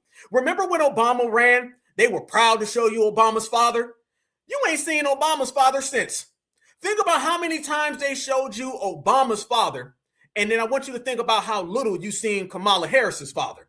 And Kamala Harris's father was here in America working at colleges. Y'all notice you don't see that no more? You don't see proud Haitian, proud Jamaican. His Jamaican grandpa taught him this. His Trinidad grandmother taught him this. You notice you don't see that no more? They keep all that quiet and hidden. Ever since delineation showed up, now it's getting weird. When you're looking at IShowSpeed right now, family, what are we seeing? We're seeing somebody that they're saying is from Ohio, saying from Detroit. We're hearing him say that he's from Africa and he's got all these African roots. Black Americans ain't got no damn aunts and uncles in Ghana who are a part of tribes and their African royalty. That ain't happening. Do you know who has African royalty? People who are from Africa. Do you know who got American royalty? People who are from America. And when I talk American royalty, I'm talking about that damn mirror. I'm talking about that photo album. I'm talking about the family reunion. Those are our celebrities. That's our royalty. We ain't got nobody running around here with a crown and some kente cloth and running around with hyena whiskers on their plate. That ain't us. So if you're running around here saying all of this African stuff, but your words keep saying Detroit and Ohio, I'm suspect. And remember, his father came out and said, no, you're a Black American. So his father's saying that, but yet you're seeing him say something different. Right now, the paperwork check is getting checked and it's dirty as hell. And that's good. I want it to be dirty because what we're doing, family, examining. Let me tell y'all right now, Black America, all y'all right now, we're in here 2.3 thousand. Family, let me tell you something. This broadcast right now, this is the first delineation regulation of the year. This is the first paperwork check of the year. And this is the first time somebody really broke down IShowSpeed and all these inconsistencies with the story. Remember, y'all stories, straight line. Where are you from? Memphis? Where are you from? Louisville? Where are you from? Charlotte, Columbia, the Bronx? Where are you from? Sacramento, St. Louis, Detroit, Cleveland? Where are you from? Dad is from Detroit by way of Zimbabwe / Ghana and Angola and the Ivory Coast. You got too much African in your background to not be an African. And we out here, the regulators, regulating all of that. And fam, when you're regulating, the main thing you got to do, you got to look at these people right here. Family, the jokes write themselves. Feel free to post your jokes in the chat. I will post your jokes as you place them in the chat. And I got a very, very strong suspicion what you're about to joke about with this woman right here. I don't have to say it. I think we all know, and what's understood doesn't have to be explained. So while you guys make jokes about that head, I want to show y'all how they out here trying to Africanize FBA. And we out here regulating the Africans. The whole video to that creator, because shout out to her for putting it that way. I think that I've been on this app for a while, and sometimes it's just easier to just scroll. But I've said this, and I will say this again. She's 110% correct. She's the 110% correct. Every single day, literally every single month, every single week, every single day, in some corner of the internet, the Africa in diaspora and the Black American people, especially on this app, are fighting against each other about cultural custom, things that like this, blase, and the divide. And it's like never like a positive interaction. And honestly, I'm not saying that there's not positive interactions, because I'm sure they are, and maybe my algorithm is not taking me there, but it's always about an African American complaining about something an African friend of hers did, or an African friend or an African person complaining about what their African American friend did. or like there's just a lot of differences. Like we're different. Like Oh, you damn right we different. We can start with what's on top of our neck. We can start with where our hairline starts. I gotta agree with you there, sister. We are different, and it doesn't take a rocket scientist to tell what the difference is. The first correct tether of 2026. We are different. But watch her tell the same lie. She's about to go into the 50-50 and Black Americans was mean. Watch. I am a native South Sudanese American person. And I say native South Sudanese American people because my people, my tribe are from South Sudan. I'm from the Nur tribe. We are native on that land. But I moved to America as a preteen and I've lived here for the past almost 20 years. So Stop. Listen, family. She said she moved to America as a preteen. She's about to get caught in a lie. my cultural conditioning is different. And if I go back home right now, they wouldn't say that I'm South Sudanese fully or I'm Nuer fully, because American culture is also something that has some type of influence on me, as much as my Sudanese culture here has some type of influence on me as well. I'm just an in-betweener. And to really be honest with you, yes, when I was growing up, elementary school, middle school, high school, even college. No, gotcha. Family, didn't she just say that she came as a preteen and now she's saying in elementary school? Didn't I tell y'all these damn tethers be talking that African booty scratcher and they got bullied and the majority of them came here damn near as adults? Didn't she just say as a preteen and now she says elementary, and then she catches herself? She says as elementary, and middle school and high school and college and post-grad. No. Your ass came over here damn near as an adult. And that means all that you got bullied as a kid is a cap. You're lying. I told y'all, don't listen to these people come over here and tell you how they were bullied when they were 7 years old and they didn't come over here until damn near 27. That just knows that they're going into the bag of tether excuses. Catch her again, family. Watch what she says. My Sudanese culture here has some type of influence on me as well. I'm just an in-betweener. And to really be honest with you, yes, when I was growing up, elementary school, middle school, high school, even college, a lot of Black American people. Elementary school as a preteen? Or what preteen? What are you talking? Because we just say 10, 11, 12. What age? I know over there y'all be 57 in the third grade because you ain't got a birth certificate. And by the way, happy birthday to all the Africans, because y'all know their birthdays are on January 1st every year. You ain't come over here as no damn kid in elementary school. You came over here as a teenager and you was not getting bullied. You just using that damn excuse. That's what this is really about. And here she goes. Starts off with 50-50, then starts talking about FBA. People who at the time, we were children, right? Like middle school, high school even, we were children. They were the mean kids to the Black African people. I'm not gonna lie to you. And I grew up in the Midwest, and it was just like, why are you like... There go the Midwest again. Midwest, why they messing with us tonight? Why the Midwest out here, family? Why they hating on us? You know, the Midwest, we the wrong ones. Just like IShow. The Midwest, do they think they're going to hide in the Midwest? Is that what it is, family? Are they sitting there saying, it's the Midwest who did it? The Midwest is the problem. I don't have a problem with the colonizer. It's the Midwest. The Midwest, fam, is this the new one? Is this the new scam of 2026? They're going to start saying the Midwest did it? Where in the Midwest?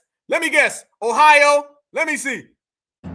I didn't understand it at the time because I was a preteen and I was a teenager, and it didn't really all make sense until I was a preteen, I was a teenager. I thought you said elementary school. What do you mean elementary school, fam?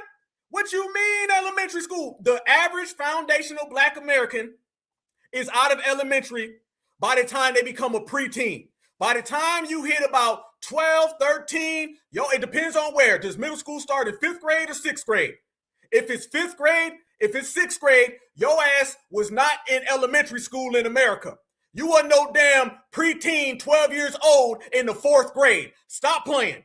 Ain't no damn 4th grader, 12 years old, unless your ass got held back 5 damn times. You didn't come over here as no damn child. You came over here as a grown-ass woman who's trying to use that excuse. And you ain't from the Midwest. Older, and I was like 17, 18, and 19-year-old, and I understood that, hey, this is not entirely their fault until I got older, and I was like 17, 18, and 19-year-old. And fam, you already notice they always give you all these clusters of numbers. When I was 18, 19, 20, 21, 22, 25, which one is it? When I was from the Midwest, the East Coast, down south, up north, and Canada, which one is it? Come up with something. Pick one. Or you trying to scramble things around because you know goddamn well you ain't nothing but a tether. And tethers get exposed over here on our side of the fence. Notice that right there, fam. She's lying. She's not from no Midwest, and she came over older. Fam, let me tell you two things. They do not come over here as children. Most of them come over here as teenagers, and I'm talking about closer to 20 than to 10. And they use the excuse that they were bullied as children because it sounds better for their hatred. Nobody's going to say I was bullied at 17 years old. That don't really hit the same. If somebody's got the option of making themselves be the victim and playing the victim card, which one is more suitable? Which one sounds better? I came over here at 17 and got bullied, or I came over here as a precious little 7-year-old. I was 7 years old and got bullied. You're lying. And it just sounds better because people going to start looking at you because Black Americans going to be like, what you mean you got bullied at 18? That ain't no damn person got bullied. You sound like a punk if you get bullied that old. We don't go for that. See, one thing about FBA, we're not big on excuses and we're not big on victim. Y'all notice everybody else wants to be a victim. They want to be somebody's victim. FBA, we let you know we ain't nobody's victim. There's a big difference between want to be a victim and ain't nobody's victim. They love, and I'm talking about everybody on the planet. They all want to be oppressed. They all want to be victims, and they all want to be hurt. Do you know why? Because they feel if they can be fake oppressed, then they can get some type of things that they ain't earned. Be cautious in your life about somebody who always wants to be the victim. That means they always want something for free. They want some type of benefits by being the victim. And that's what Africans do. Your ass come over here, 25 years old, and then you use the African booty scratcher thing. Let me go ahead and put that to rest as well. You came over here 25, not as no damn preteen. That's number one. And then two, kids today don't even know what the hell that means.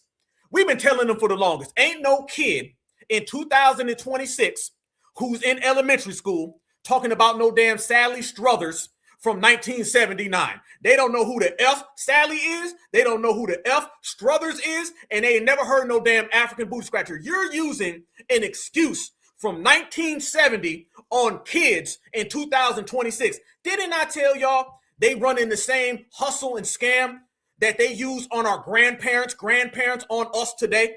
They've never updated the game, y'all. That's the thing about these Africans and these tethers. They've never updated. They still running with the same stuff. They're using 2025 as a catalyst to dump off excuses they've been using since the 1960s and 70s. And it's funny, though, because at the same time, they tell us that there was some type of Pan-African explosion. Y'all notice that their dates are always wrong, just like her dates are wrong. She apparently is a 17-year-old in the third grade. Y'all notice their dates are always backflipped and off. On one hand, they tell us there was this Pan-African explosion where all Black people, Malcolm X, Huey Newton, Bobby Seale, we were all embracing Africa in the 1970s and 80s. And then at the same time, they tell us that we were calling them African booty scratcher and we hated Africa. Which one was it? Which one is it? The same way they tell us in 2026, these young kids today who haven't even been alive for a decade are saying jokes that come from way back in the 1970s. You're bullishing and you're just making things up. You're desperate as hell. You ain't got nothing going for you. And you're mad that Foundational Black Americans have been exposing you. The main thing that we've been exposing as Foundational Black Americans is all of this DNA stuff. And the whole IShow situation ties exactly in to what we've been saying about these individuals and all of this DNA. Okay. Y'all remember last week or early this week, I showed y'all that clip of that lady and she was talking about she did a DNA test and it showed that she's half Jamaican. How in the hell can you be half Jamaican on a DNA test when you're talking about a nationality? Again, y'all, number 3038 of things they say to FBA that makes no goddamn sense.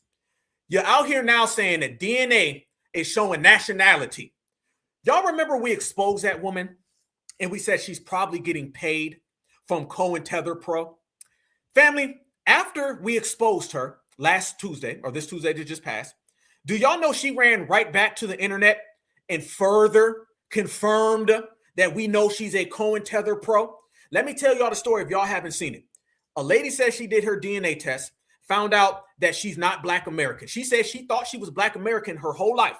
She said her grandfather used to tell her mother that he was from the Congo, and they just didn't believe him.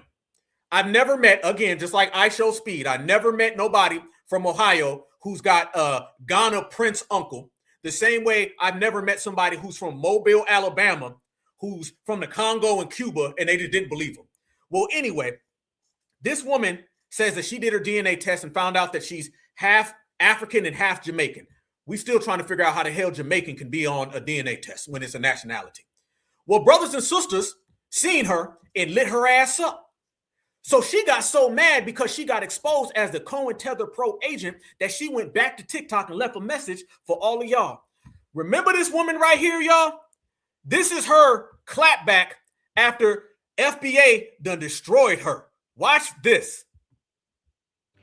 So I shared my DNA results on TikTok, and some very interesting things happened. One, I found out that I am no longer a Black American. Yes, I was told that Black Americans do not have African DNA. And because my ancestry came back sitting at an 86.4% African ancestry, I am an African. I am not a Black American, so I would be considered an African American. So there has been a clear separation within the community, and I'm here to let y'all know, if you have West African ancestry, you are not a Black American, okay? The Black Americans were already here, okay? They are the owners, they are the inhabitants of the land. They have already been here. Their ancestors did not go through slavery. Their ancestors did not experience colonization, and their ancestors have nothing to do with Africa. This is what I've learned. This is what I have come to the conclusion. By the way, I'm not offended to be African at all. Not offended at all. But I do have a couple of questions for you guys. Here we go. Since you guys, here we go, fam. She starts off on some, you guys are real Americans and you've never been through anything. And here comes the anger. Have made a clear separation and you are not a part of the African diaspora. My question is, who gets to claim the culture? Because it can't be you. Because the Black American, the African American culture that was built here in the United States was built by the descendants of Africans. And in fact, she talking to y'all Black folks. She talking to you. She said the culture in America was created by Africans. So everything that we do is all because of Africans like her. So we are just a bunch of generic Africans for the 100th time. Let's go.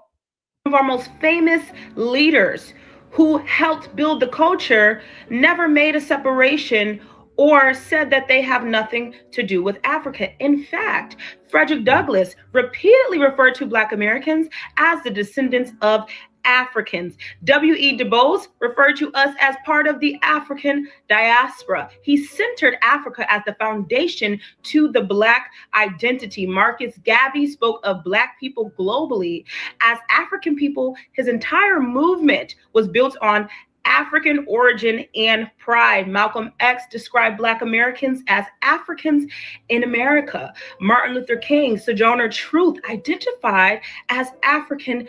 Here we go. Now it turns into the, your ancestors was all Africans now. Here we go. You knew it was coming. Descent. Even when we look at the Black church, it was built off of the African culture that was brought over here. Its spirituality, its dance can be tracked back to Africa. Our music, the culture that we built, derived from Africa. So if you... Wait, and now she's saying we again. Listen to her, fam. I thought just a minute ago when she was trying to be slick, she was saying, I don't mind. I don't want to be no Black American. Now she's throwing in we. Africans in America. Martin Luther King, Sojourner Truth, identified as African descent. Even when we look at the Black church, it was built off of the African culture that was brought over here. Its spirituality, its dance can be tracked back to Africa. Our music, the culture that we built, derived from Africa. So if you guys don't claim that, then what is your culture? I would love to know. So let me tell you what I do know. I know that culture we have, you ain't a part of it because you's a damn African tether. How about that? Tether, get your ish together. You know what I'm saying? I'm gonna tell you what the culture is. The culture is the same culture that's checking you. Fam, they act like they don't know what the culture is. The culture is the one that got your ass scared right now. The culture is the one that got you sweating. The culture is the one that got you petrified. The one that's embarrassing you. The one that's roasting you. That's the culture. You know what it is. Remember, we hurt y'all feelings. We make y'all upset. That's the culture. We got a culture of roasting people just like you. That's what it is. And don't let these people come out here with none of these lies because ain't nobody move like that. Ain't nobody going for it, fam. We know exactly what it is. We the culture. The American culture. Good one. They always try to do that. See, I want you to understand. Africans cannot separate America's greatness from white people. They can't do it. Let me tell you the underlining theme that's been going on with all the Africans and everybody in the diaspora. They got two things going that it conflicts them. One, they think foundational Black Americans are akatas and no good. And then they see how great America is. They can't associate the people that they hate so much being the people that built this great country. They can't do that. That just disrupts them and makes them very, very, very spiteful. I want to run to this country, but the country I'm running to was built and created by the people that I'm hating on. So they always got to associate America's greatness with white folks. You got to understand that, brothers and sisters. This whole discourse and conversation about who built America, they don't want to acknowledge that Black Americans built America because that means that the white folks they love so much ain't so great to them no more. How in the hell you going to say the people we love so much didn't do a damn thing, but the people we hate so much did everything? That's what disrupts them. I'm telling y'all, your success reminds them of their failures. Your success reminds them that they ain't ish. And this is why they take the TikTok, they take the social media, they run their mouth, they get roasted, and now they know exactly what Black American culture is because it's American culture. It's the same one that got your ass afraid. You got to know this, fam. This Renaissance era, it's doing a lot of things. Somebody told me one time, they said, Black. I said, what's up? They said, I got to tell you something. I said, talk to me. They said, this era right now has about 4 to 5 movements all inside of it. I said, well, damn, that's very profound. I said, what do you mean? They said, you have the reparations movement that's going. I said, yep. You have the delineation movement that's going on. I said, damn right. You have the renaissance of cultural pride. I said, damn right. Then they said, you have the spirituality, the renaissance of the spiritual world. That's going on right now. And you can look at every foundational Black American and they're going to be participating in one of those grassroots movements because all of those movements are sponsored by the grassroots. So family, we are doing something that no era's ever done. We've had great eras before in the past. Absolutely. We stand on the shoulders of those giants, but we're giants in ourselves and we're giants standing on giants. So there's so many movements that are going on inside of this movement. You got some brothers and sisters right now that know it all. Fam, let me tell you something. You got the delineators, and they are powerful. We got a hell of a lot of delineators who are participating in that. You also have the cultural renaissance, right? Hip hop music, family reunions, the way we speak, that's going on. You can find a brother and sister maximizing that. And then right now, the powerful thing is the spiritual one. When you start breaking down hoodoo and voodoo and all of the different aspects of foundational Black American spirituality, there's a movement right now. And I'm going to tell you, them brothers and sisters are thorough. And then you have the indigenous movement that all goes into this renaissance. Family, there's 4 to 5 different movements moving on all inside of this FBA house, and it's powerful right now. That's what it is. So if you notice, fam, the way we're moving, that's got everybody shook because they can't find nothing. They try to hit us with the spirituality is really for them. We shut that down. Well, y'all can't delineate. We all Black. Shut that down. Well, let me tell you something about the culture. Nope, that's all ours. Hip hop, 50-50. Shut that down. So we're moving so damn strong, family. This is why you're seeing such a change in the shift is because we're making sure that everything that goes on is all FBA related. It's all FBA sponsored, and it's all foundational Black Americans across the board with no damn outsiders. Let me show y'all this right here as well. Remember that lady that was crying earlier? Let me show y'all this right here. This is what I'm talking about. This is the woman who's crying, and watch the brother shut this down. There's always going to be a regulator around every corner. Watching Speed streams. I'm not gonna lie, I'm crying too, family. I'm crying that she have low ethnic and cultural pride, you know? I'm crying that she's crying about a superstar that's going into poor countries that, of course, gonna embrace her because he is somebody of stature and he has money, right? And she think that that's how the whole is gonna treat us in general, regular people. Right. I'm crying because we have a lot of people coming back saying the opposite stories. Actually made books about the bad experiences that they have because they're regular people. They don't have as much money as Speed, and they don't have as much stardom as Speed. Right. So when it comes down to, I want people to understand that when it comes down to superstars going out there, they're going to get a different amount of love because they're promoting. Everybody's going to be on their best behavior because talk your talk, black man. They are promoting, right? When it comes to superstars, they have money. They're streaming live. Everybody know he's coming, so they're going to be on their best behavior, right? These stuff still happen. That stuff still happen. So I don't understand what everybody's so hyped and excited about. If IShowSpeed go to any poor country or any poor area, then he's going to get pumped up. That's just how that works. He's a star pretty much on the streaming aspect. I'm watching. You see how easily we put it together? You see how easily we know the BS, family? You see how easy we get it right, fam? That's what I'm talking about.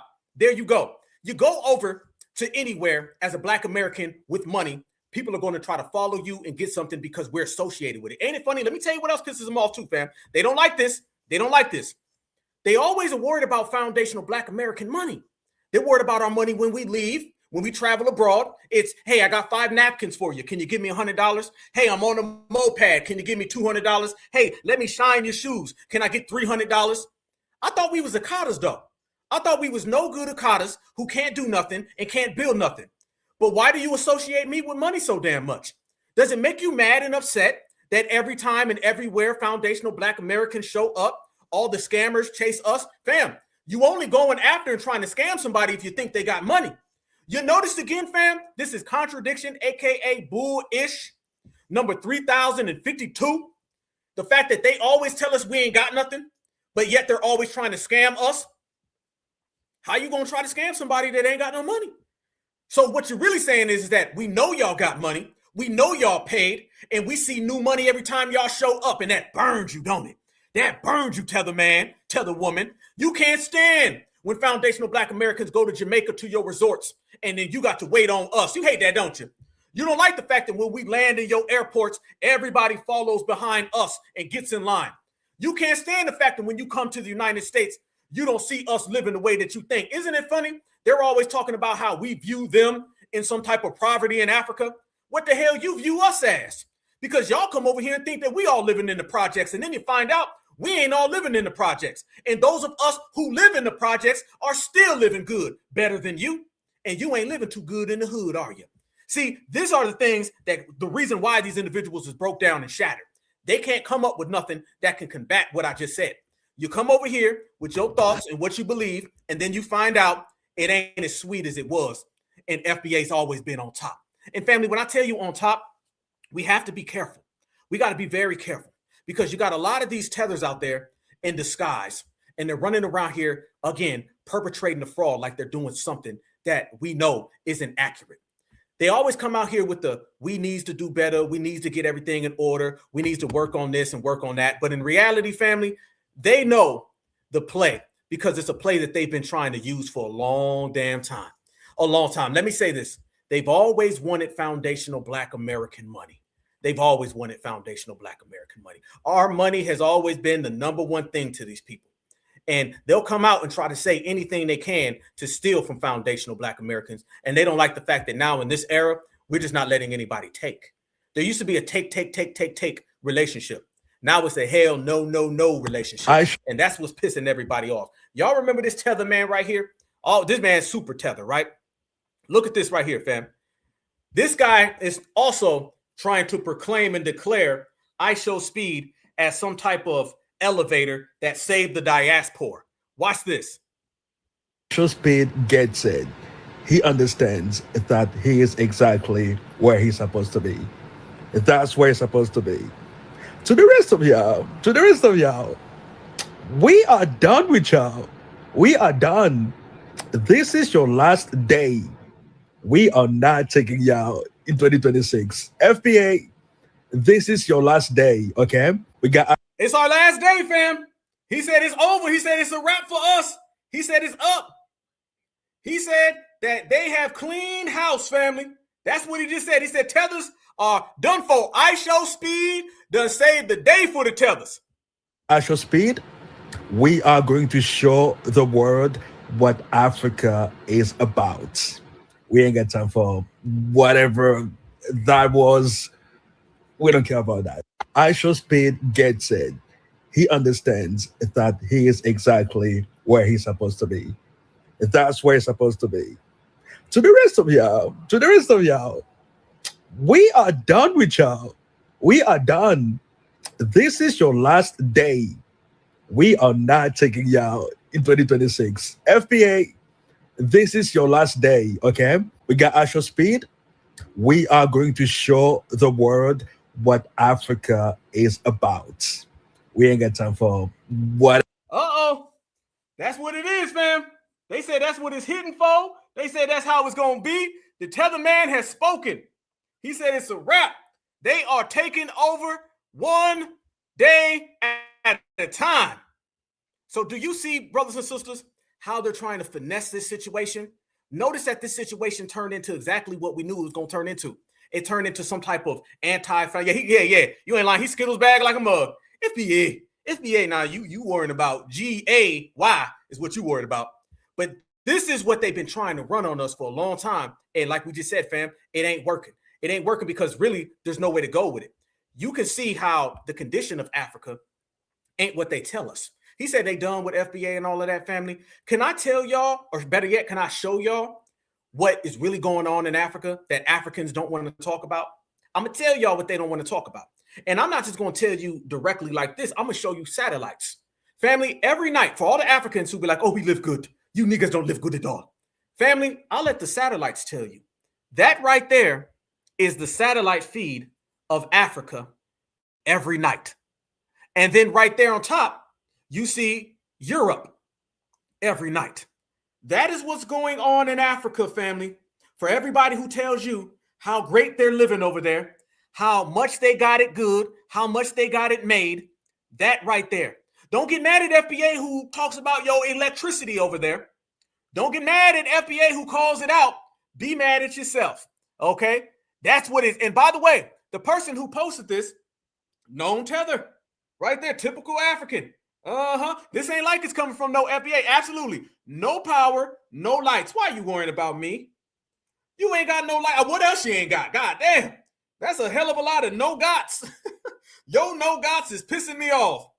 Okay, but there you go right there, family. When they try to turn around and tell you what foundational Black Americans ain't got over here, I'm going to tell you what we got. We got lights on.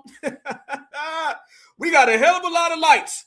You ain't got no damn lights. So it's making me wonder, again, why can anyone in that position have any type of spite towards Black Americans when we are over here sitting with lights on? Fam, I got 2 lamps. I got the overhead light. I got another lamp in the corner. Hell, I even got a flashlight. What the hell you got? Because what I'm seeing ain't too damn good for somebody who's running their mouth about Black folks. What I'm seeing ain't too good for somebody who's running their mouth about what's going on in the world. You ain't getting nobody want to come to your continent when your continent ain't even got enough lights to light up the local village, and we only being real. So this is what we mean when we tell these individuals, you in no position to talk about us, and we just brush it off. We just brush it off, fam. We are in the stage and we're at the point where we don't give a damn. See, that's another thing too. Y'all notice that they really want us to give a damn. they really want us to care. It's like they try so hard to get foundational Black Americans to care. You care, don't you? Don't you care? No, we don't care. Because let me tell you something. Our destiny is already laid out. Your destiny is no lights. And if you ain't got lights in 2026, I mean, what are they going to do? Show up tomorrow? Okay, I don't think 2027 is going to have a lot of lights going on. I'm just saying, that's just what it is. And when I tell everybody it is what it is, one of the main things about that, y'all, is them being so upset, like we said, about lineage, heritage, and culture and the indigenous side. And we've been poking a hole in all these things. So when they come out here and they tell us things like, well, you know, I did a DNA test and my DNA test told me that I was from Jamaica. And I did another DNA test. Well, what that DNA test said? Well, that DNA test told me that I'm really from Ohio.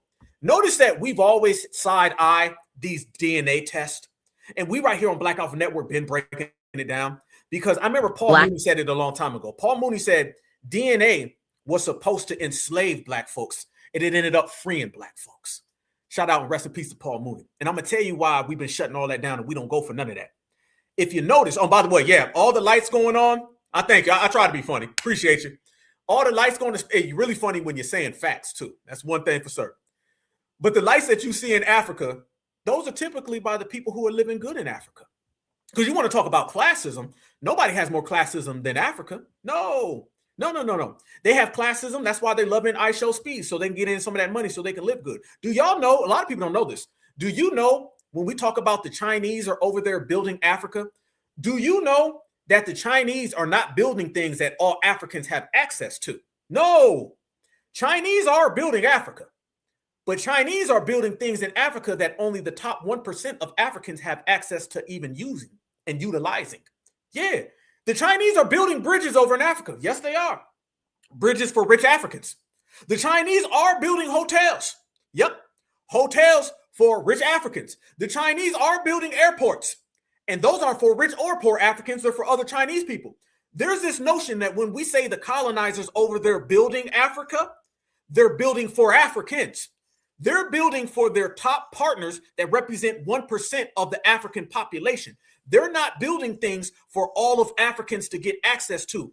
I seen a documentary years ago where it was this big ass hotel, massive, beautiful hotel. I'm talking about this thing had like 200 stories. And right outside the hotel, there was this little hill. At the bottom of the hill were poor Africans. In between the poor Africans and the hotel was a big ass fence. The fence told the poor Africans, keep your ass on this side because this new beautiful hotel that was built by Chinese people is only for rich Africans to come in and use. So while the rich African and the Chinese are breaking bread together, the poor African is sitting right outside and he can't get access to it. And do you know that they ended up interviewing them? And guess what? They actually had the sewer system. I ask you not. The sewer system from the hotel rolled all the way down the hill into the small area where the poor Africans were living. So literally they were shitting on them. Don't come talking to me and I'm a foundational Black American because we ain't got those problems. Fix your homeland. And when we tell people we fixing homelands, it all goes back to this. Shout out to Kabahai Wathakamane again. I posted this before, but I want y'all to see how they spin DNA to make it look like Black Americans are African, and they pay these DNA companies to perpetuate that lie. Watch this one. Black American. There are 5 things you didn't know about DNA tests and Black Americans. First, leaked internal documents from major testing companies reveal they actively suppress Native American markers in Black customers' results. These companies use special algorithms designed to inflate African percentages while hiding indigenous ancestry. Second, genetic counselors receive training manuals instructing them to dismiss Native American results in Black patients as database errors. They're told to redirect conversations back to African heritage, even when Native markers are clearly present. Third, the federal government provides financial incentives to DNA companies that maintain the African narrative. Companies receive subsidies for keeping Black Americans classified as primarily African descent. Fourth, pharmaceutical companies access the real genetic data showing Native ancestry for medical research. But this same accurate information gets hidden from the actual customers who paid for testing. Fifth, over 80% of people labeled African American possess significant Native American ancestry. This accurate information gets hidden from the actual customers who paid for testing. Fifth, over 80% of people labeled African American possess significant Native American ancestry. This massive cover-up prevents the largest indigenous population from reclaiming their true birthright and ancestral territories. Are 5 things you didn't know about DNA tests. Damn. So much powerful facts in such a small damn video. Man, you got to love being the greatest. Man, I tell you, good to be the best ever. You see, this was never supposed to happen. You were never supposed to have Black Americans saying, man, F your DNA results. Because we always knew the inconsistencies and the lies that were implemented on the inside of that. But fam, does it go way deeper than the average person thought? We knew it was cap. But to know something's a lie and to see the money behind it, and this all goes back to what we're talking about. All of this Africanizing of foundational Black Americans is a well-oiled machine where people are exchanging millions of dollars because they got millions of reasons to keep us away from who the hell we really are. And they're willing to recruit any and everybody that'll play along. You an African, you want to play along? Come on in. You a content creator? You need a couple extra dollars? Come on in. You're a DNA company? Come on in. You're a politician? Come on in. All of these people are complicit and willing participants in the erasure of foundational Black Americans, but they're upset because the erasure ain't erasing. And only thing we doing, family, is getting stronger and stronger, calling that BS out every single step of the way. If you notice right there, they're telling you that they'll shift the DNA markers away from indigenous to African. And if it pops up, they'll go in and they'll take it, erase it, and then give it back.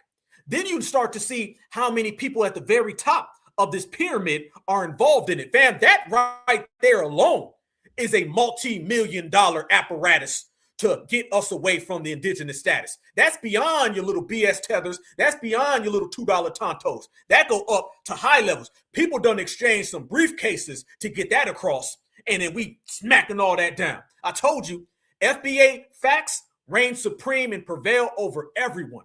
But do you notice that they'll say they'll go in and basically switch it up, and then they'll pay everybody that tells the lie? That's some mafia stuff.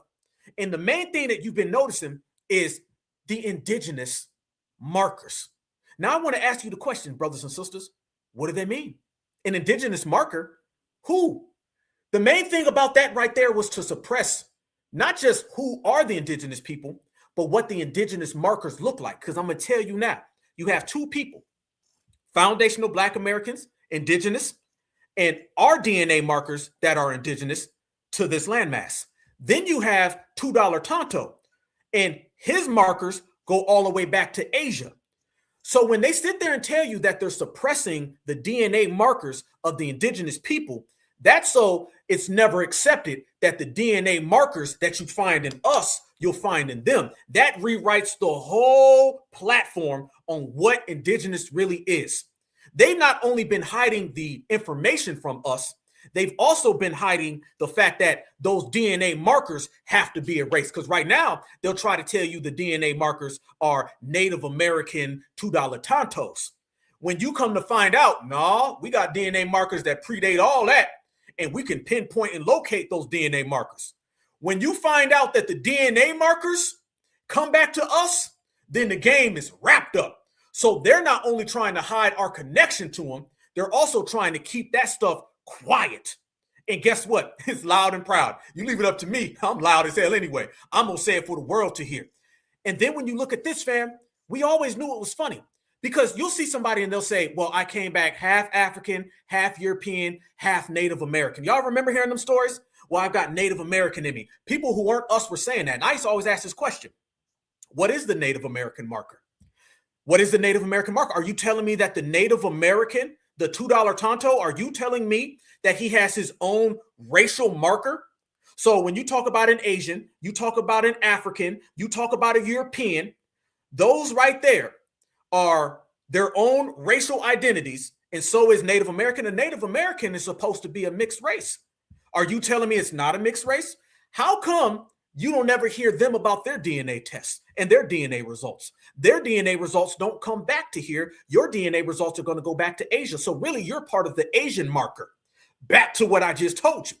That's why they don't want to talk about those damn DNA indigenous markers, because those indigenous markers for them are all going back over the Pacific Ocean to Asia. And when they tell you that the Native American would have this, and this in them, it never added up to foundational Black Americans. We didn't ever see that because we're like, hold on now. I thought y'all said that y'all was some type of mixed race. So how in the hell can a mixed race give me one race identity? Think about it, fam. And I always use this example. Think about gumbo. You got Black American people, Louisiana, Georgia, we all make gumbo, right? Can you imagine asking somebody what their test is? Oh, my test came back that I'm 82% gumbo. Well, gumbo's a mix.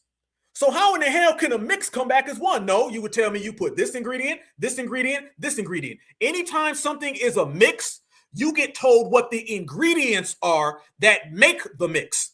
But when it came to $2 Tonto, who's a mix, they just tell you that he's his own marker. So basically, the Native American Indian, their DNA came back as full-blooded gumbo. Hell no. Your ass is full-blooded Asian, and you come from over there, and you are not a foundational Black American. You ain't Native. You ain't indigenous. You ain't the originator. And now, through all of the brothers and sisters putting it down, all of that stuff is getting canceled out. You ain't no damn FBA. You damn sure ain't no original. And the fact that you're running around here trying to falsify all these statements, it lets you know. And I believe that was the original BS that we called out. It all started with us calling out $2. When we called out $2, then it was like, okay. And notice how that got bigger and bigger and bigger, stronger and stronger and stronger. And now everybody's calling out $2. $2 right now is on the internet, and $2 out here saying, well, damn, I can't lie no more. What am I going to do? I'm going to tell you what you can do.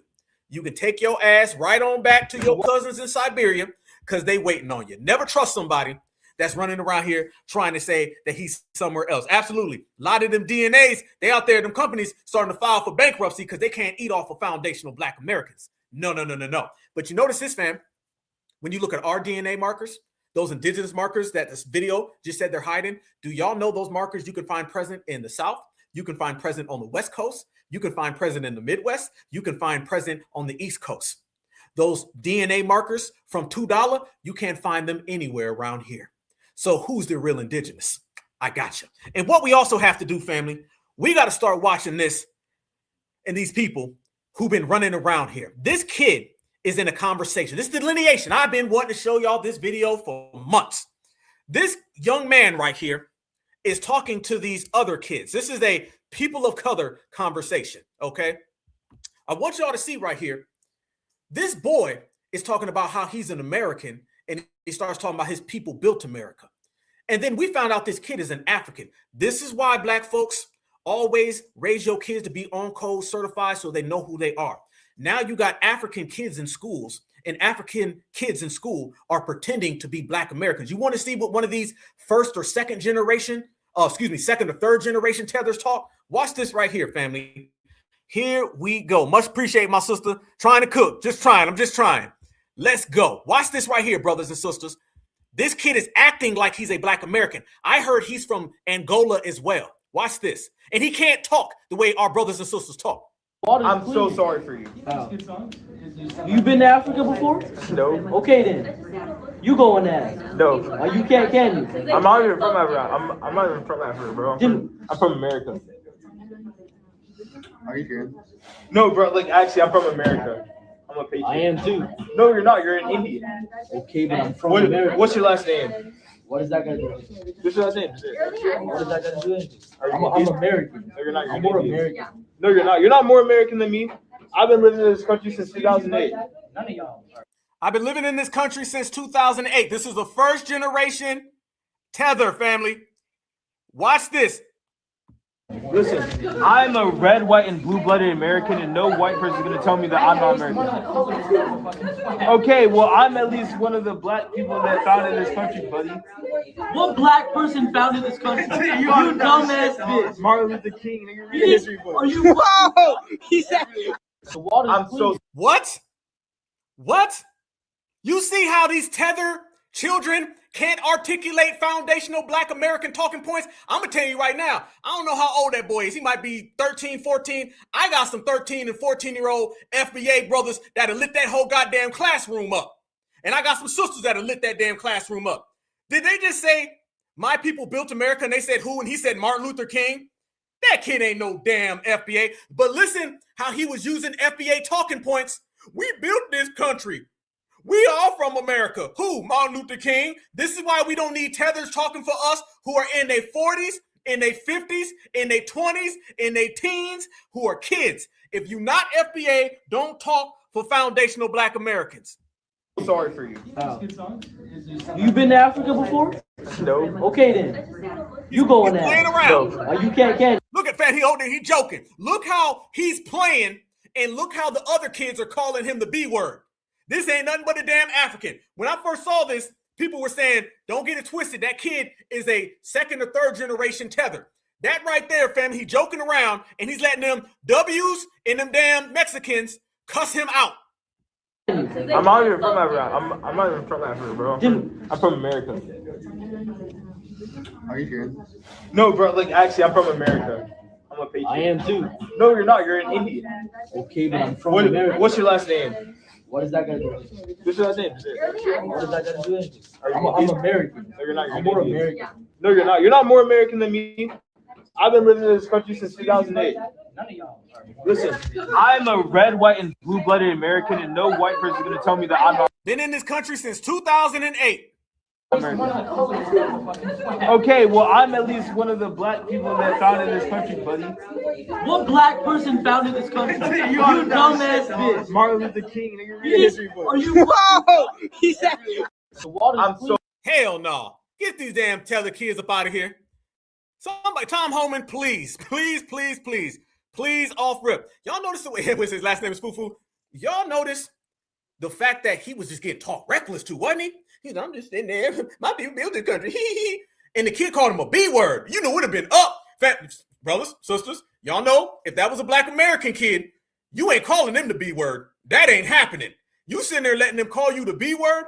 It shows you right now that our talking points are being picked up even down to school, to the classroom. They're picking them up. He took the talking point about Black Americans building America, but since he's a tether, he had no intel or information about how it worked.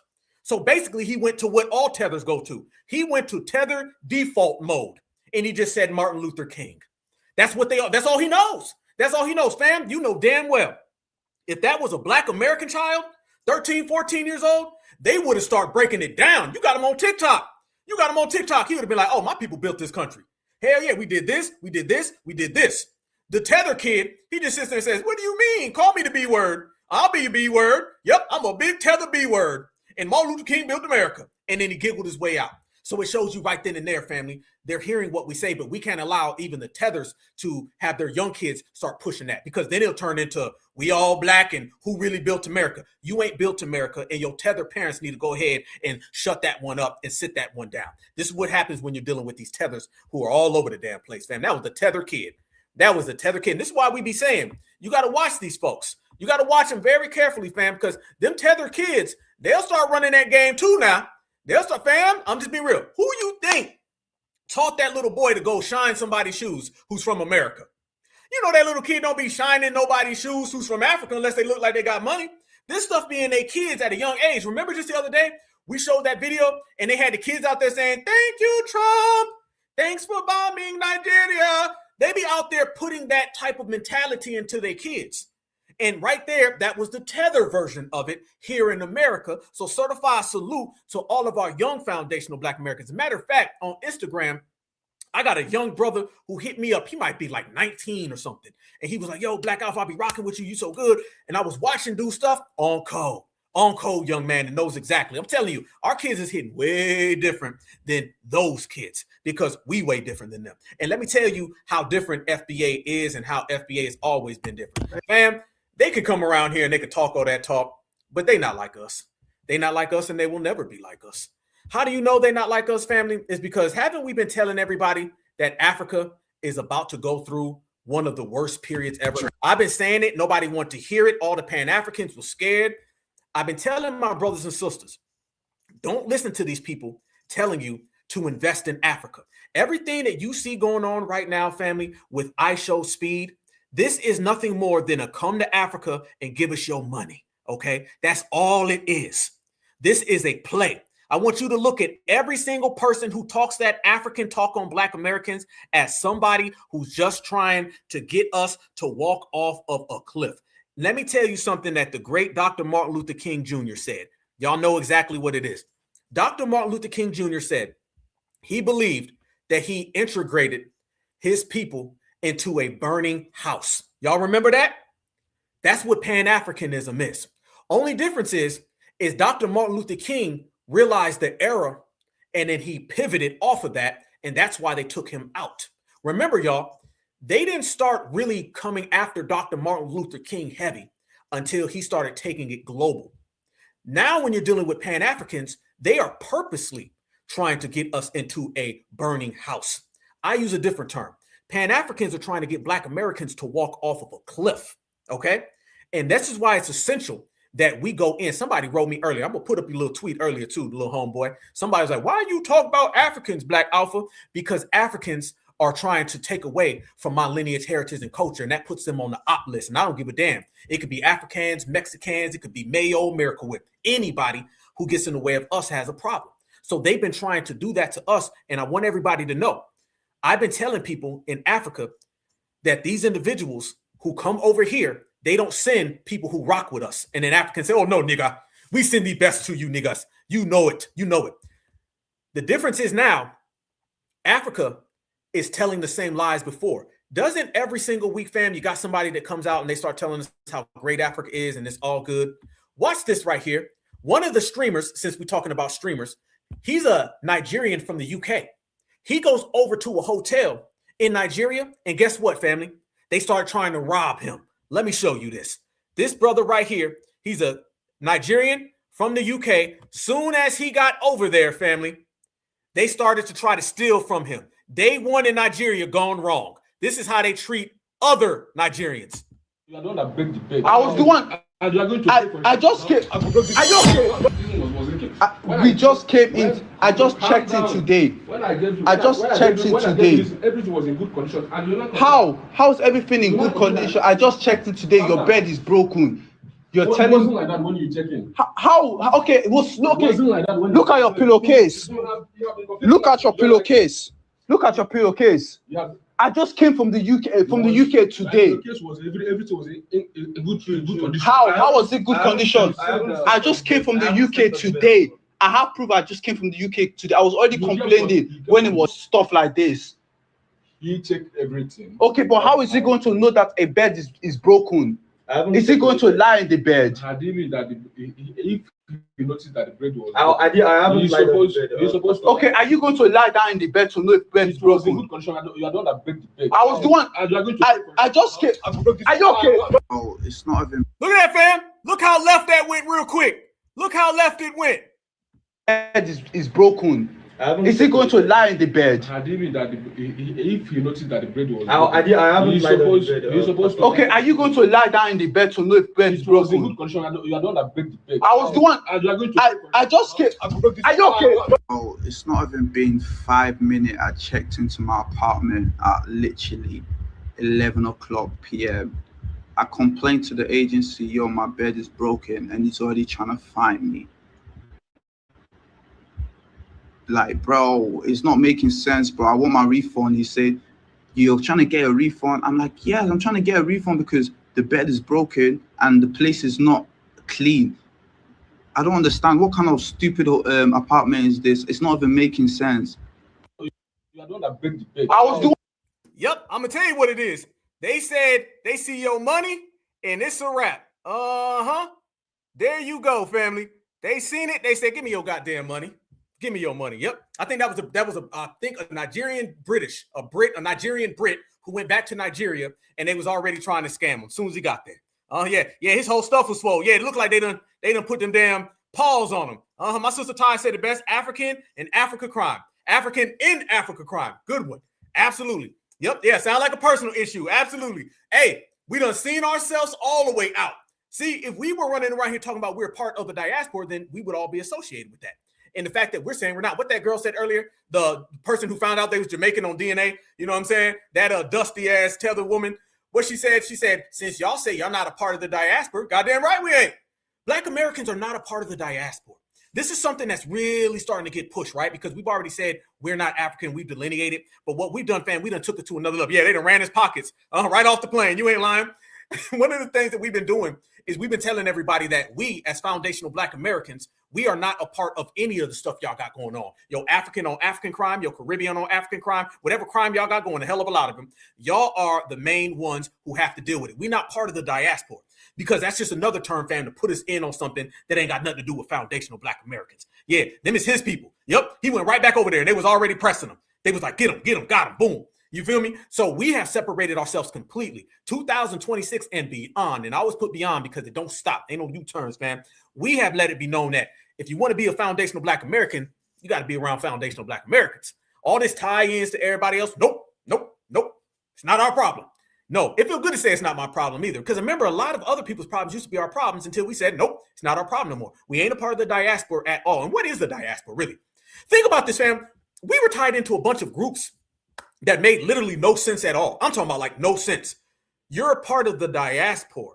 So everybody that allegedly comes from Africa is a part of some group that they never signed up for. And I use the term allegedly very, very strong. Is there an Asian diaspora?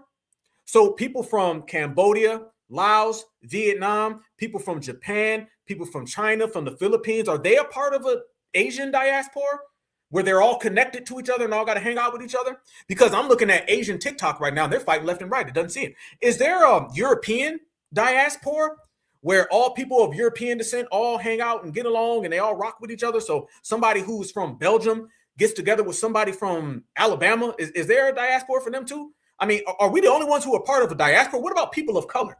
We were in a group called People of Color. So everybody who has a little bit of melanin are all friends. Why didn't anybody in the past stand up and said that makes no goddamn sense? Everybody with a little bit of color, basically everybody who's non-white was thrown into a group and we ain't ever signed up for it. There's no other diaspora. There's no other people of color. Remember this too, y'all. It wasn't only that. Is y'all notice that we were always the cornerstone, the centerpiece of all these groups? The Black and Brown Coalition, we were always the cornerstone. People of color, the cornerstone. The diaspora, the cornerstone. It's not just that we were in these groups. We were in these groups and we were always the main ones in the center of the group. That's the biggest problem. One is BS to be a part of it. Two, we never signed up for it. Three, there's no connection. And four, why in the hell are we in the middle of this? You know what that really was saying was that Black Americans, let's steal from them and let's take from them. You got to remember, the dominant society as well as all their minions, they came up with terms exclusively and specifically to steal from us. These are thief terms. These are terms of thievery. They came up with them by design. Everything is done. There's a rhyme and a reason to everything. Somebody sat down and they said, people of color. That's a term that we will put on Black folks that creates a bridge that takes from Black folks and gives to these people. Black and brown takes from Black folks, gives to these people. Diaspora gives to everybody and then takes only from us. You notice that, family?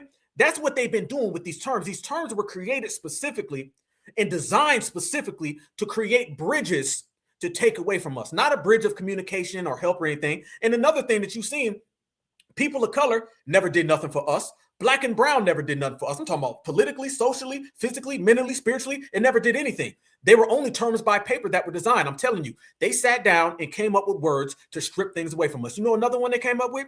Native American. Yes. $2 Tonto. Yes. Those were terms that were created to steal from FBA. This going back way in the past, they always knew to disassociate us from things that are our own. And what's the best way to stop something? You stall it. And now we have ripped away all of that and they can't do it no more. And y'all know how they've been coming around here telling us everybody's got to invest in Africa. Everybody's got to invest in Africa. The new wave of the future is everybody investing in Africa. I also want all my brothers and sisters to know this. Nothing is new. Nothing is new, family. They've been telling black folks that Africa is about to explode financially. It's about to be this African awakening. The same things they're saying right now with the IShowSpeed, and they're saying, oh, y'all got to go over there. Why? It's because Africa's about to take off. Fam, they've been saying that. I remember hearing that when I was a little kid. You would see these little things and they say, I'm going to tell you right now what y'all better do. Y'all better put your money in Africa. How many of y'all remember hearing that ever since you were young? I remember Dr. Randy Short, much respect. Dr. Short said he remembers people saying that way back in the damn 70s. Man, Africa's coming, boy.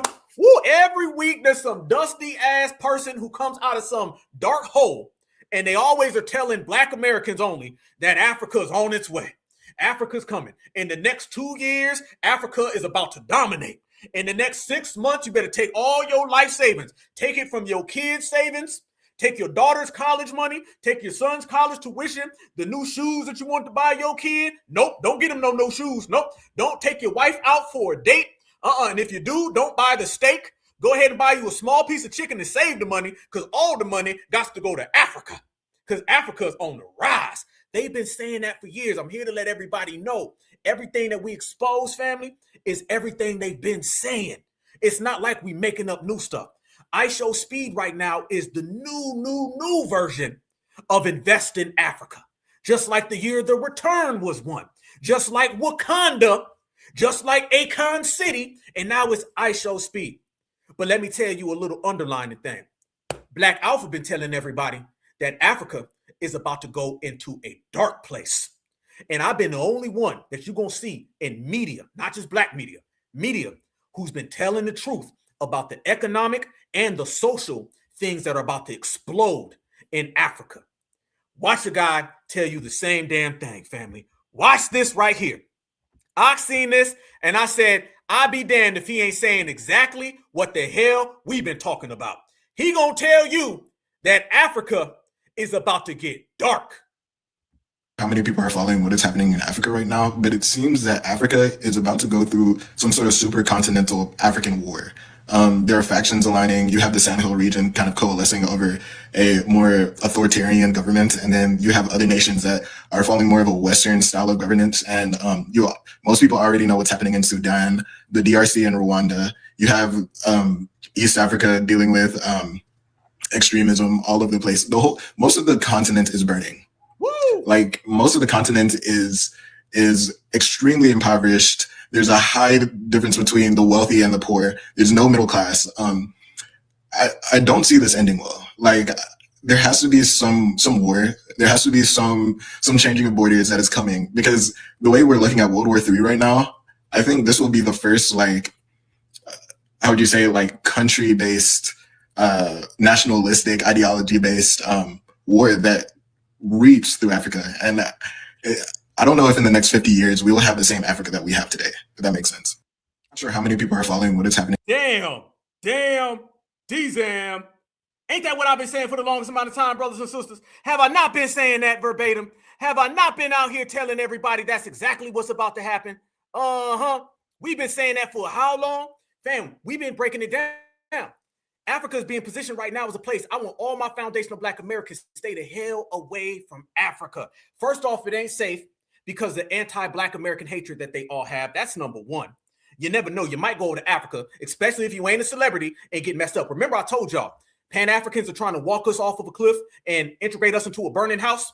That's what you see when you see Sierra go over there and say, everybody come over here. Sierra gonna go over there, get a red carpet treatment, and she going right back to America. Yep. Same exact thing with Ludacris and Spike Lee or whoever the hell they find next week. They're going to all go over there. They're going to get what they get, go home. You go on over there as a working class Black American that doesn't show everybody that you got millions of dollars. You might end up like that good sister that went over there, ended up trying to build a damn orphanage, and they unalived her.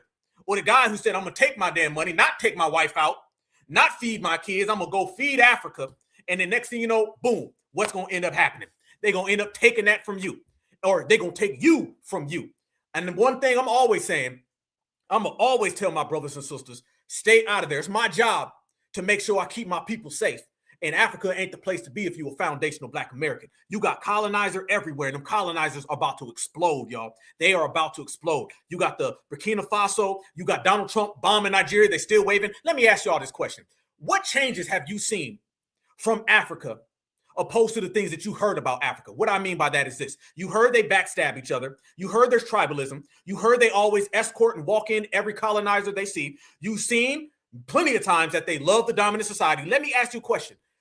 Out of all those things, backstabbing culture, tribalism, colonizers, bombings, have y'all seen any changes since you were young? Since you were young, what we always heard, Africans sold Africans. Have you seen any change of behavior or attitude over there? We always hear what? Africa got colonized. Have you heard any changes of behavior over there? You hear all these things about Africans sell out other Africans, they're no good, backstabbing, all these things. They still got tribal feuds, family. Have you seen any changes of behavior coming from Africans that would suggest they're doing anything different than what they were doing in the 1400s, 1500s, 1600s, 1700s, 1800s? Have they changed anything? So if you don't want the same results that got Africa where the hell they are now, don't go over there. It's as simple as that. And this thing as well, let me say this, family. Let me say this. Yeah, Akon City, a failed state. Absolutely. Shout out to my sister Natural. Absolutely. Same old thing. Same old thing. This thing that we never knew Africa, family, I'm going to go ahead and dispel that as well. When they say all we saw were the images of Africa and they were poor and they were in famine, they try to make it sound like Black Americans are stupid and we didn't know what was going on in Africa. They try to make it look like our perception of Africa was always molded by the television and what the white man showed us. That's become an excuse. That's an excuse. Let me tell you this. Black Americans back in the 60s and the 70s, the 50s, the 80s, we knew what was going on in Africa. How do you know? It's because man to man, woman to woman, in our own FBA houses, we used to talk about how Africa sold out other Africans. The white man didn't tell us that on TV. That wasn't Sally Struthers. We used to talk about the tribalism that went on in Africa and how they sell each other out every damn time the wind blows. That wasn't the white man's television and Sally Struthers. We knew damn well about Africa. They want us to believe that we always saw Africa as what the white man told us. Hell no. We know history in Black America. Let's get it right. And let me tell you why we know history. The reason why we know history, because we are history and we went everywhere. Foundational Black Americans, didn't we fight in Africa for Africans?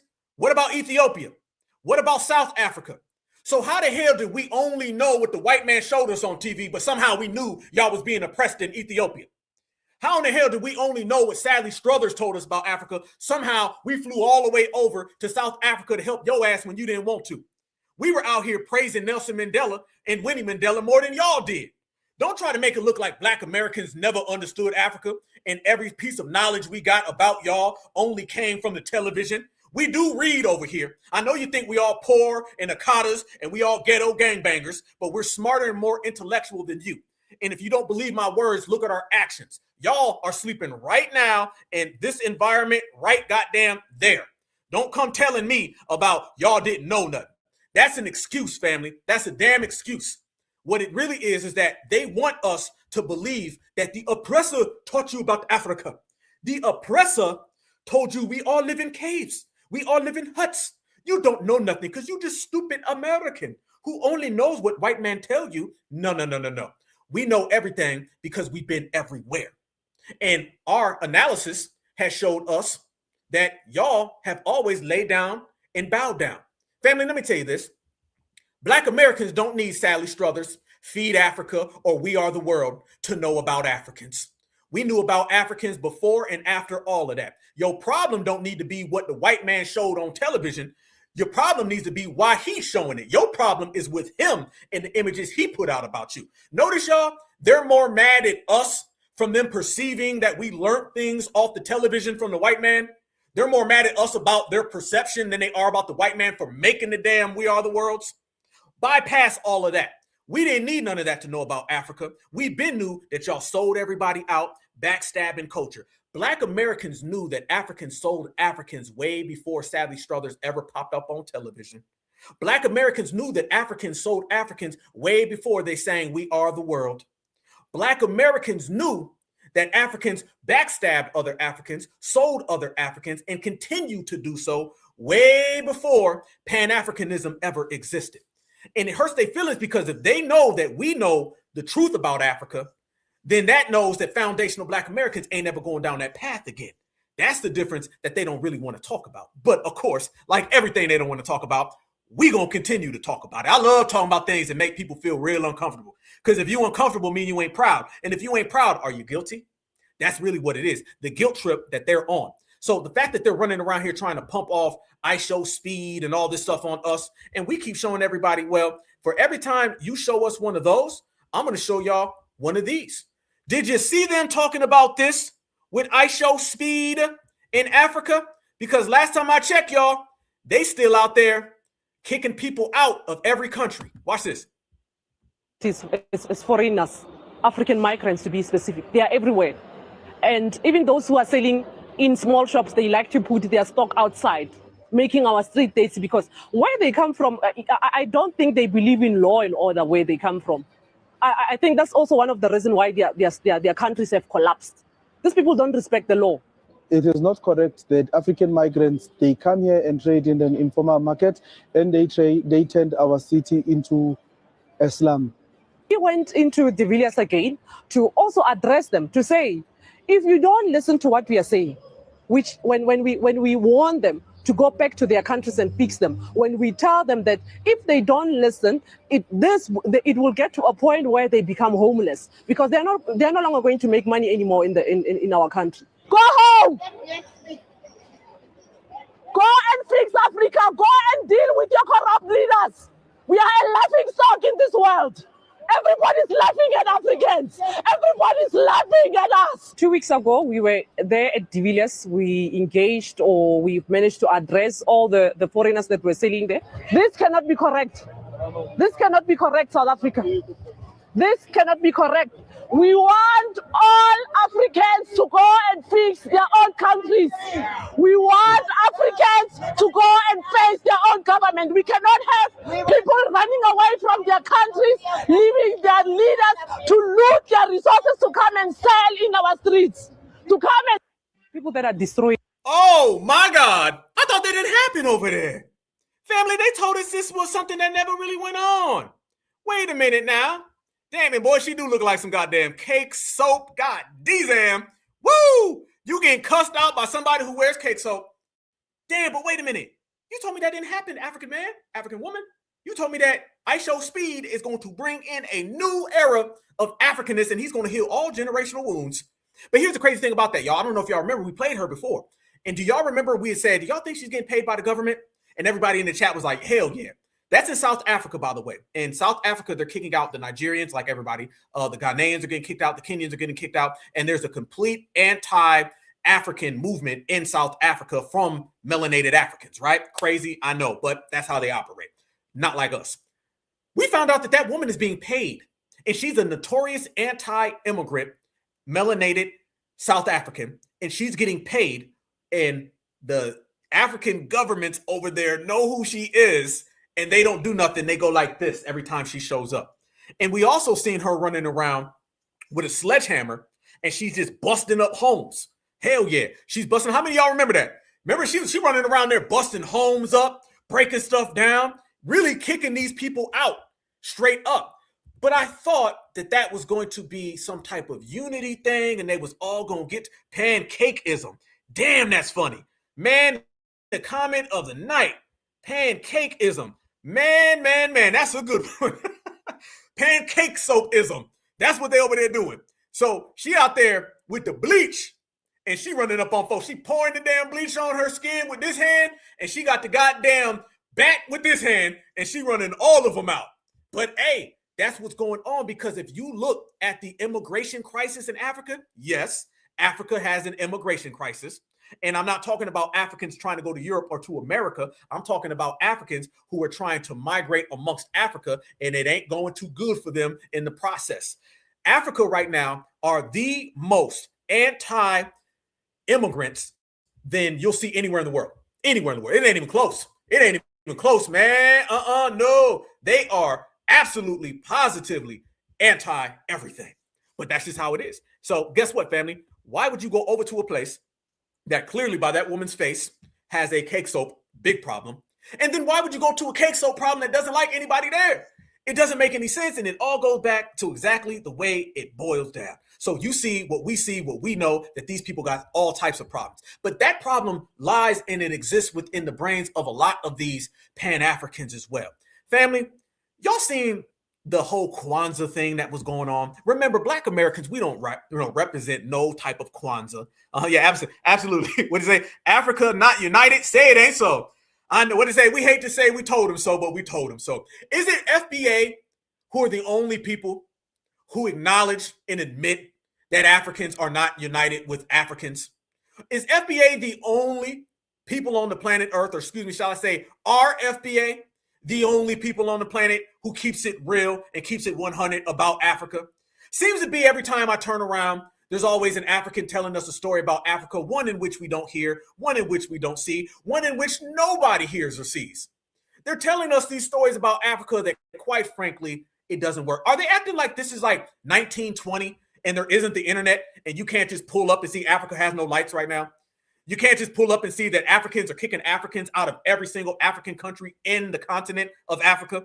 Are they like blind to that, or are they that much delusion and denial that they just don't want to make it look like it's happening? Africans, Jamaicans, Haitians, let me tell you something. Reality is not like that monster that's underneath your bed in your village or underneath that cot you laying on. The monster is going to be there whether you close your eyes or not. You can't just put a blanket up and say the monster's gone because my eyes are closed. We all know that y'all hate each other. We all know that you have tribalism.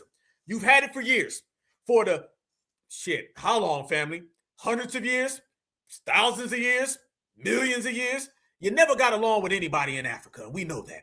So quit trying to play us and every week. And by the way, let me say this about IShowSpeed, okay? Y'all using a young 20-something-year-old kid to push your damn African agenda. How pathetic are y'all? Y'all sound like some tether predators. That sounds like some tether predators. Y'all now are trying to go use a damn streamer to connect Africa, and y'all using this young 20-something-year-old. Get your damn act together, Africa. It ain't working too well for me. But family, let me say this as well when we're talking about these individuals. And this is what I mean. These individuals are so lost, so out there, they can't make their damn mind up, and nor should they try to make their mind up, because every time they try to make up their mind, they end up just making themselves look worse in the process. Let me show y'all this big, boy, the big backs was out, family, and I'm sorry to tell y'all, the big backs are still telling lies, because you know these tethers are out here, and these tethers is out here faking the front. How many of y'all have been seeing these individuals come out, and they've been trying to sell us this thing, not only with the 50-50 and it goes both ways and it's bad on both sides. They've also been trying to sell Foundational Black Americans this thing that if we all go back to Africa, all of our problems are going to go away. And Africa's really loved us this whole time. Have y'all remember hearing that one, right? They really loved us. It's just us that never loved them back. Watch this right here, family. And I do have to tell y'all, there is a big back alert. I'm sorry. It's a big back alert, okay? I'm just keeping it real. And I said big back one time, and some sister wrote me. She was like, Black Alpha, don't say big back when you talk about the tethers, because I'm big back. I said, sister, you're big back and beautiful, okay? Your big back is a beautiful big back, because you are a foundational Black American. Your big back looks like a human being. Their big backs look like a hippopotamus. You know, the hippopotamus is right down the river from where they are, okay? So all my big back foundational Black American sisters, you're still big back and beautiful. All of my big back tethers, you got a big back that looks just like a rhinoceros. But that is only me doing something you don't do. I'm only speaking the truth. Let's proceed to give you what you need. Shout out to all the big backs out there holding it down. Here we go. Look at this one. Family, Black, African, Caribbeans. I don't think this is a Black American. Y'all let me know something. But the big back has spoke, and I want y'all to hear it. Let's go. Black people, let's be real. Y'all were bullying Africans. But hold on, African people, y'all do have to admit that y'all do talk trash about Black Americans. We have to get past this little hump that we have with each other, right? Black people all over the world, right? And I'm talking about, and I'm specifically aiming towards Black people that live in America. All Black people, if you're from Africa, if you're from Haiti, if you're from Jamaica, wherever. We all have to start admitting these things to get past these things and seeing why these things happen. I know why these things happen. White supremacy. So American media, when they showed us Africa, they showed black people in huts. They showed black people in pieces of clothing. You about as big as the hut. You piece of the hut. Hey, she's doing it already, family. She's doing it already. Y'all showed us in caves. That's not how we lived. No. And they showed black people with face paint. They showed malnourished black people. They didn't show us that Africa was a prosperous place when we were younger.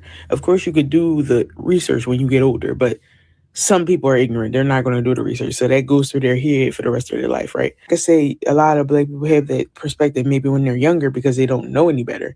And that could also be passed down from their family. But y'all also have a perspective about us that's passed down from y'all family. The side of it that we're ungrateful and blah, blah, blah. But we all went through struggles because of white supremacy and white colonization, right? Yeah, I think we all need to have an open dialogue on our issues with each other, our issues that we claim we have with each other, so we can get past these issues. Because there's no.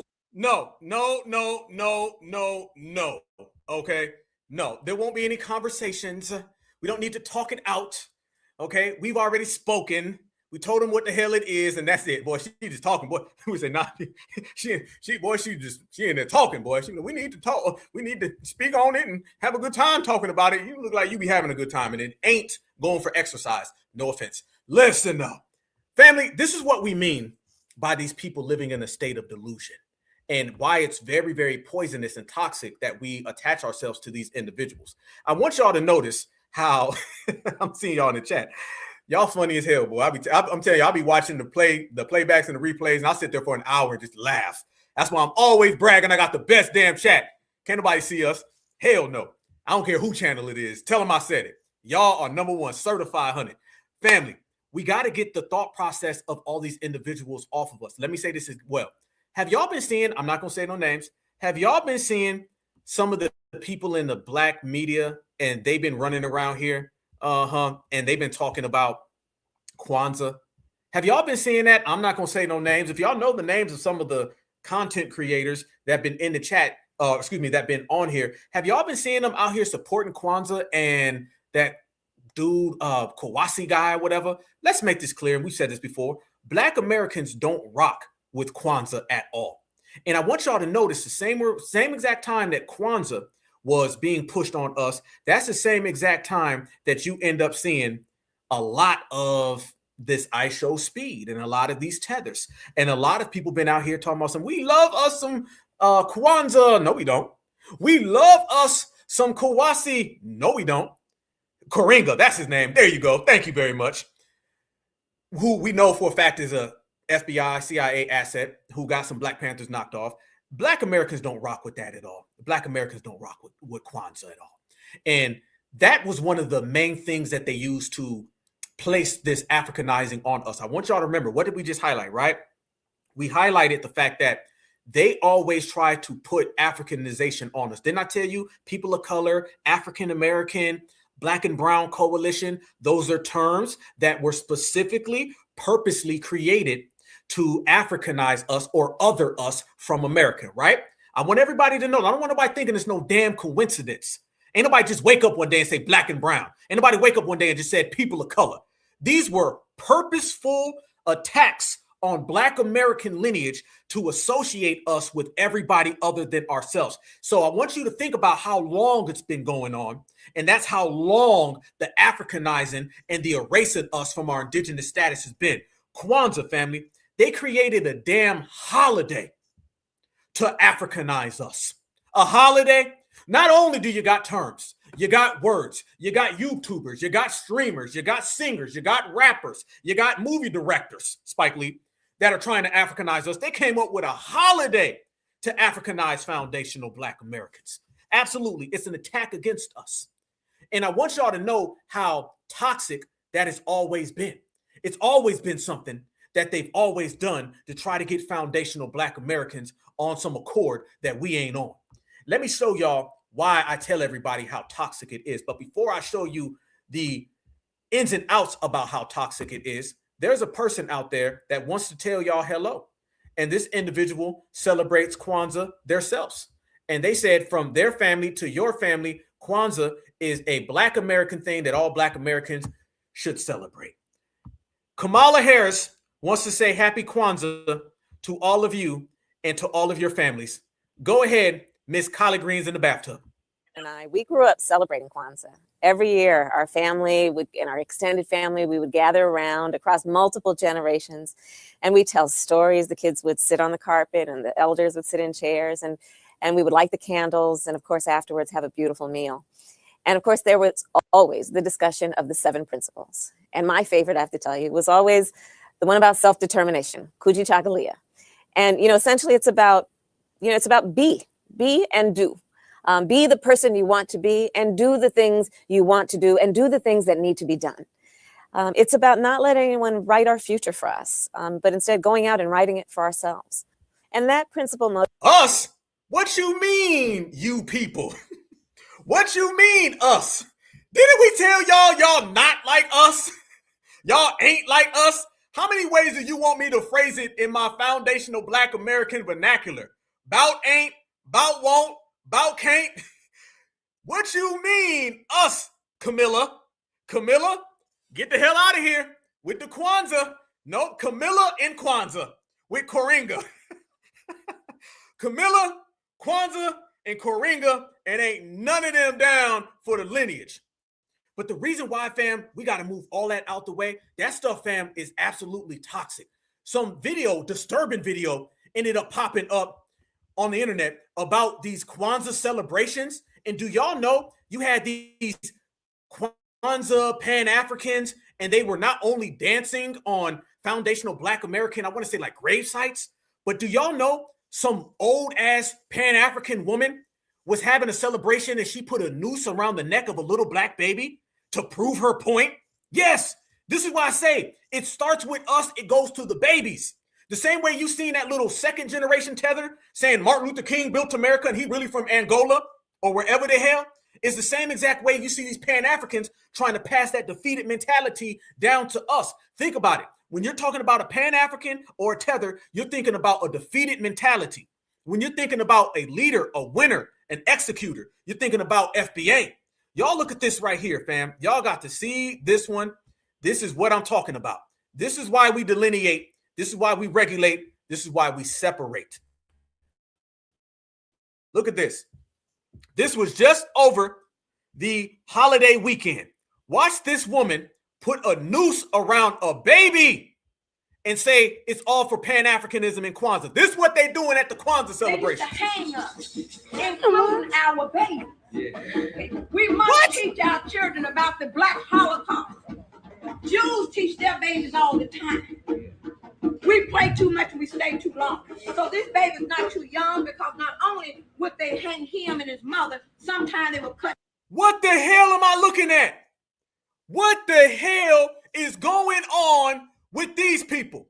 If you don't get that scam Africanism the hell away from our babies, we don't do that. A simple telling the child about it is good. We don't put no damn nooses on no Black person, especially no baby. You see why we delineate? You see why we regulate every single buster who steps up to us?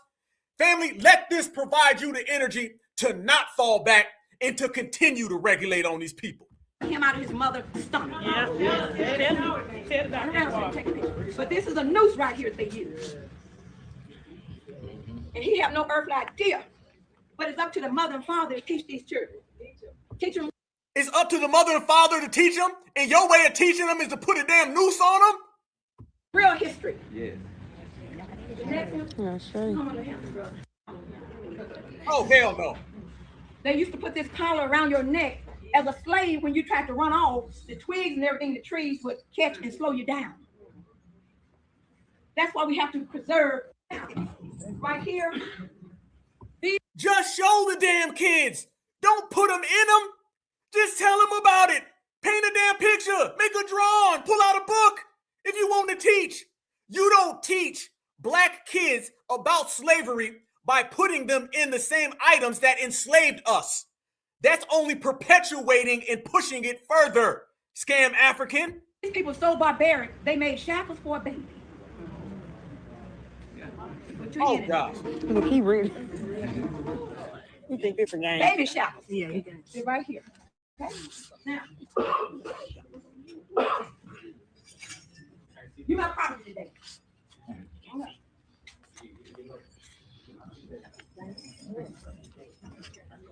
Another shackle. And see how freely our children put their hand out with these shackles. You see what happens when your kids in them kente cloths, family? This is a Pan-African convention. These are the this is who Dr. Umar be trying to get you to be. This is what happens when we're American Africans and Colombian Africans and European Africans. This is what it is. This is what Pan-Africanism is, y'all. Putting kids in shackles. You spend all the time to get out the shackles. They want to put you back in the shackles. This is the Pan-Africanism that they teach you. You have to educate them on what these shackles, and see, I don't want to do it because it's up to the mother and father to teach things. Okay?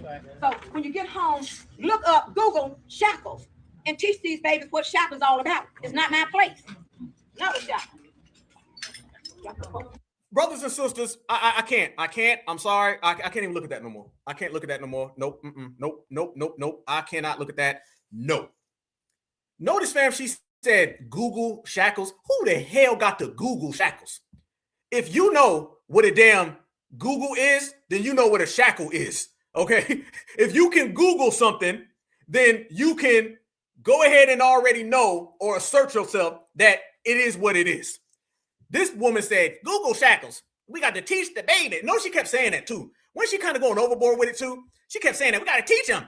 We got to teach the babies. Teach them. You got to teach them. The parent ain't going to teach them. I got to teach them. I got to teach the kids. If you don't teach the kids, then the kids won't live. So you got to tell the kids what it is. No. Got a bunch of babies wearing kente cloths. Got a bunch of babies dressed up in dashikis. They got dashikis, shackles, and everything's on braces around their necks. No, absolutely. We rebuke the hell out of that. You said, where are the adults? Probably in the audience right there because they're a bunch of Pan-Africans. That's what it is. This is what you get with Pan-Africans. The adults is cat-ish crazy. The kids, they're trying to make cat-ish crazy. This, I'm cool. That's why I'm cool with my foundational Black American brothers and sisters. Just being American, y'all. Just being an American. That's the thing about us. What separates us from all of them, man. We just Americans. That's what it. We ain't got to walk around here dressed like nobody and put kente cloths on and shackles. That's them. We just keep it American. Because American culture is our culture any goddamn way. So it all belongs to us. So you already see that, fam. And that's the delusion that they place these people in with the mentality that they're trying to get everybody to follow. We ain't following that. We ain't on that. No, we represent to the fullest. I see y'all in the chat. I see my brother Church too. Certified salute, fam. You see right now, the way we're moving, the way we're operating, the way we're functioning, ain't that right there? And if you got to do that right there, what is wrong with you? What the hell is wrong with you? Okay, you can tell that lady's crazy. I hate to say it, fam. I hate to say it. She looks like one of those, they're eating the dogs. They're eating the dogs. I seen them. It's a great guy. They're eating dogs. That is the eating dogs community. I'm going to be honest with you. That I'm getting real dog eating vibe, fam. Doesn't she look like you would go to her house and she would have damn cats and dogs? They all be on skillets. They be on the damn table, on the stove, coming out the microwave. I don't know, man. I'm getting some real dog eating right there. I'm just being 100. That's what that looks like to me. Okay. So therefore it shows you again why we're so separate from them, because we don't have to do all those shenanigans and play those games and go down that line and fake the front. Nah, none of that is for us. FBA ain't on that kind of time.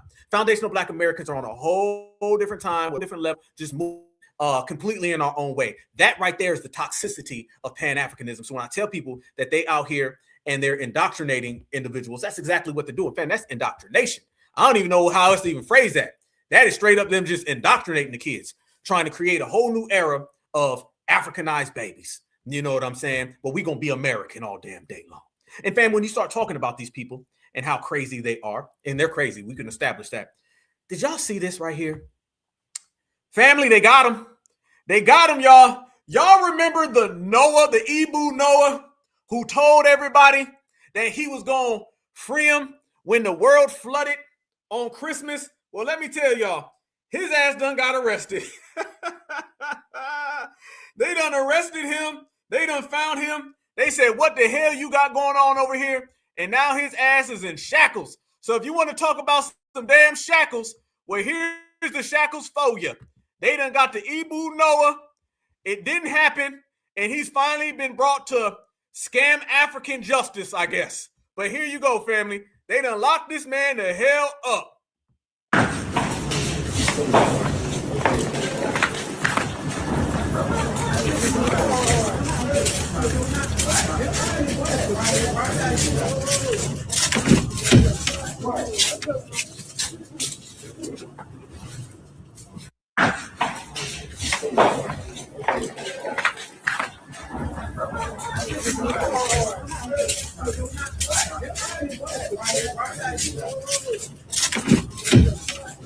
Another scammer bites the dust. Another one, fam. They done got him. That man was out there saying, it's going to flood.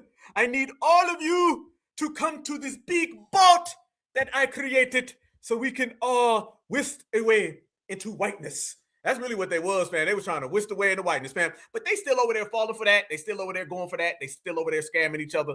And they expect us to put our money in that. Fam, ain't no tour that's going to save nothing. Ain't going to turn around. None of that, y'all. We out here really certified. We out here really on certified business. And we really holding it down. Yeah. Where that $1 million at? Be honest with you, the damn police probably took it. That's another thing over there, y'all. All types of wide range scamming. Wide range scamming. That sister that went over there and they tried to kidnap her. Do you know the kidnappers was working with the damn hotel? And the hotel was working with the police department? It's big. Half of those scammers that you see over in Africa, they're already working with the damn government. The government, the police, you can't go to the police. This is why when we have all these stories about scamming, they never stop it.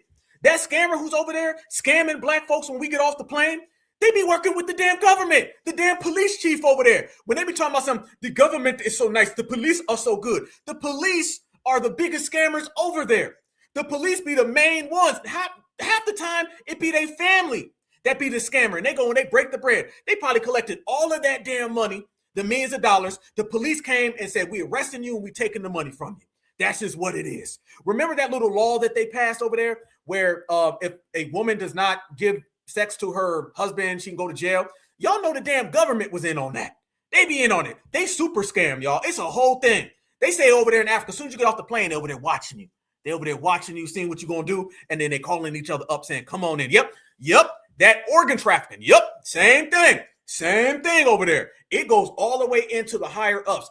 See, there's this thing that people think the scammers are the dusties. Hell no. That same thing with Anthony Joshua. That Anthony Joshua situation, which y'all know they've been real mum on that, right? Y'all know it's been real quiet. Ain't nobody been talking about that. Did y'all notice that the government immediately came out and was like, oh, it's the car. Everybody was like, you sure it's the car? That's because the government was in on it getting paid. That was it, fam. The government probably paid those people or they're related to those people that do all the pirating, the sabotaging, the backstabbing. And that's how it goes. Matter of fact, how do you know this? Because in Somalia, the Somalian pirates, those pirates are working for the damn government in Somalia. Yeah, all the scammers are plugged in with the government. That's just what it is. But let me show y'all this as well. While everybody's out there and they're scamming each other and they going to Africa and they dropping off bags in Africa, all right? When you seen this individual right there, Nicki Minaj, right? We was talking about it.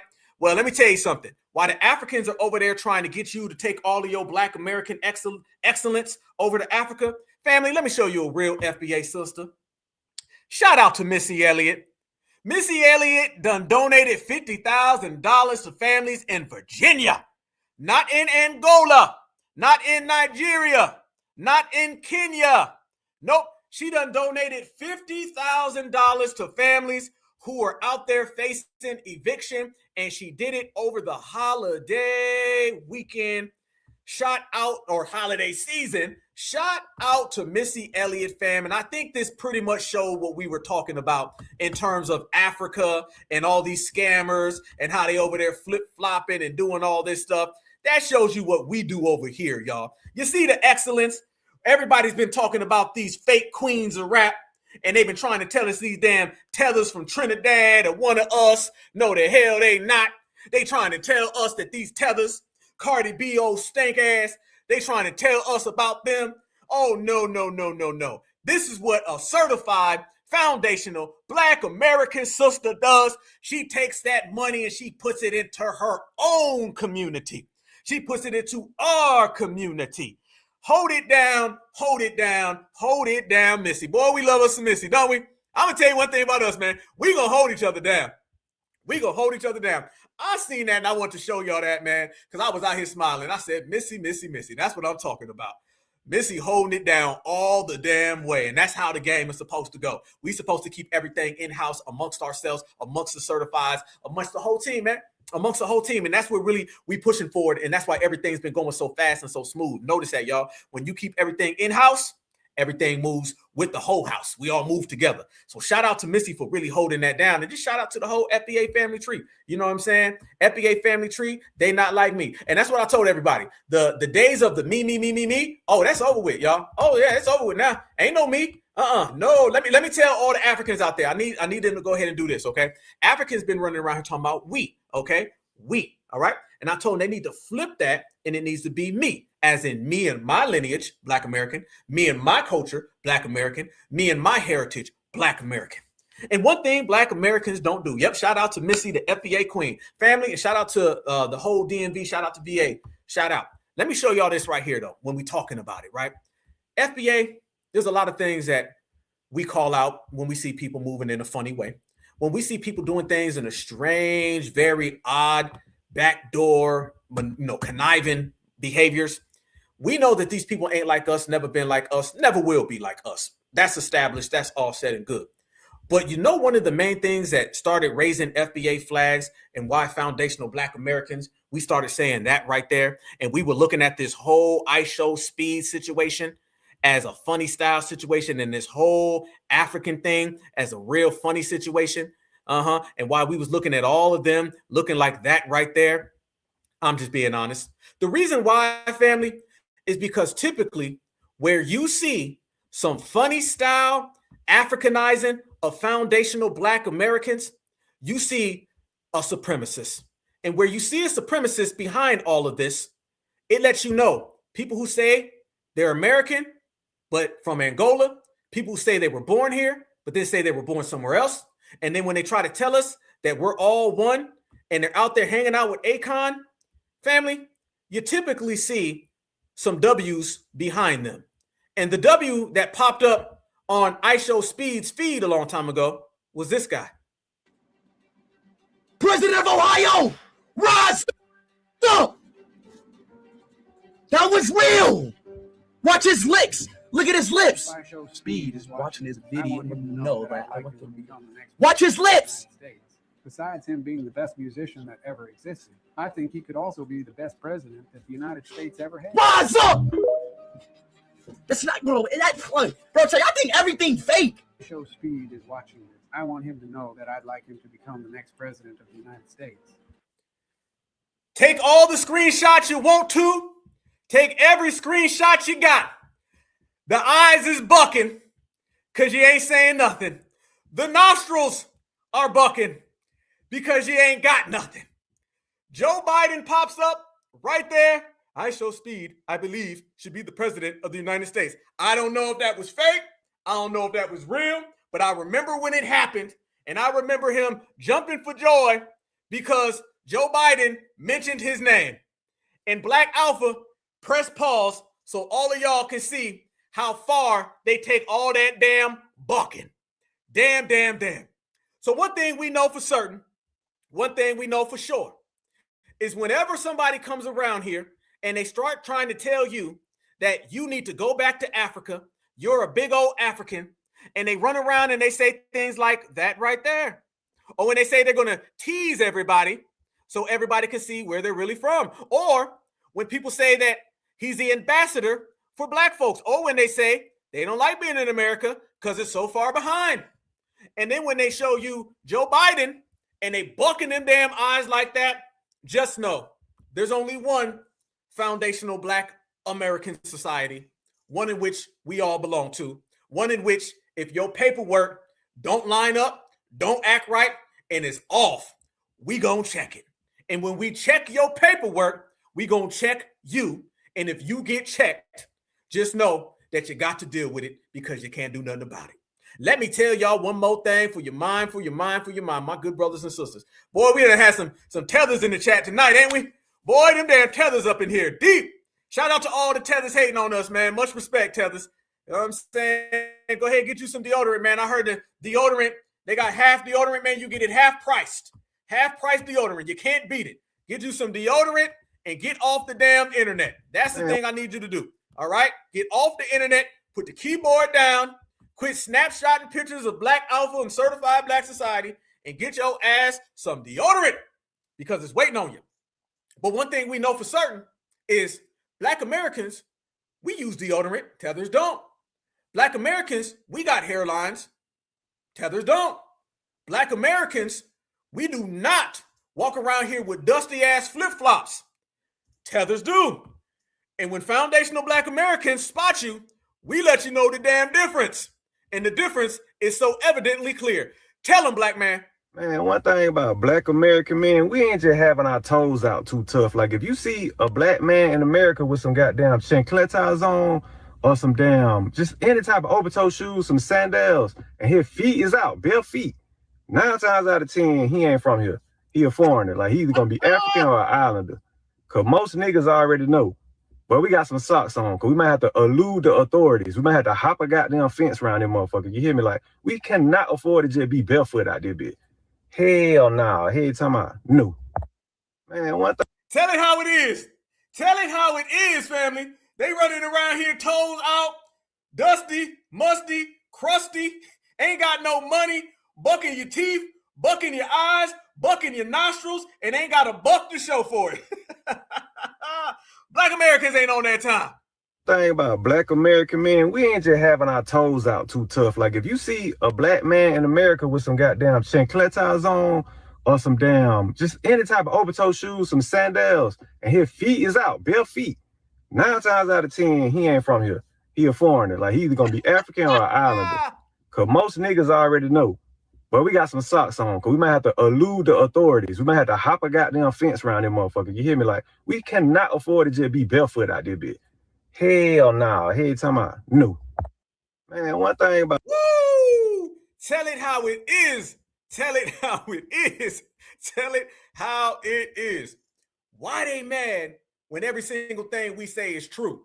One thing you can say whatever you want about FBA. But when we roasting, when we riding, when we checking paperwork, every single thing that we say is true. It's factual. It's evidence. You ain't got no evidence, Tether man. You ain't got nothing other than old, outdated lies. You got a broken homeland. You got 0 minus 52 hairline. And you're over here looking up at Foundational Black Americans who don't ever look down at you because we hold the crown and everybody knows it. That right there is a prime example of why we're winning. It is a prime example of how Foundational Black Americans hold it down. Yeah, absolutely, fam. They got to get some of that root work. Shout out to Tariq, man. Tariq told him to get some damn root work, man. They don't want to hear it. You know what I'm saying? They don't want to hear it. They out here still, fam. We told them about the flip-flops. We told them about deodorant, root work. We told them to fix their homeland. How about this one? For 2026, all tethers need to thank Foundational Black Americans. That's what. We're not the ones out here snatching you up, putting you in vans. We ain't the ones out there bombing your homeland. We ain't out there breaking your homes down. So think about this, fam. You got the dominant society bombing your homeland, the dominant society deporting you, the dominant society colonizing you. That's what they're doing. Black Americans, on the other hand, we're telling you to get some deodorant. It's a good thing. Telling you to fix your homeland. That's a good thing.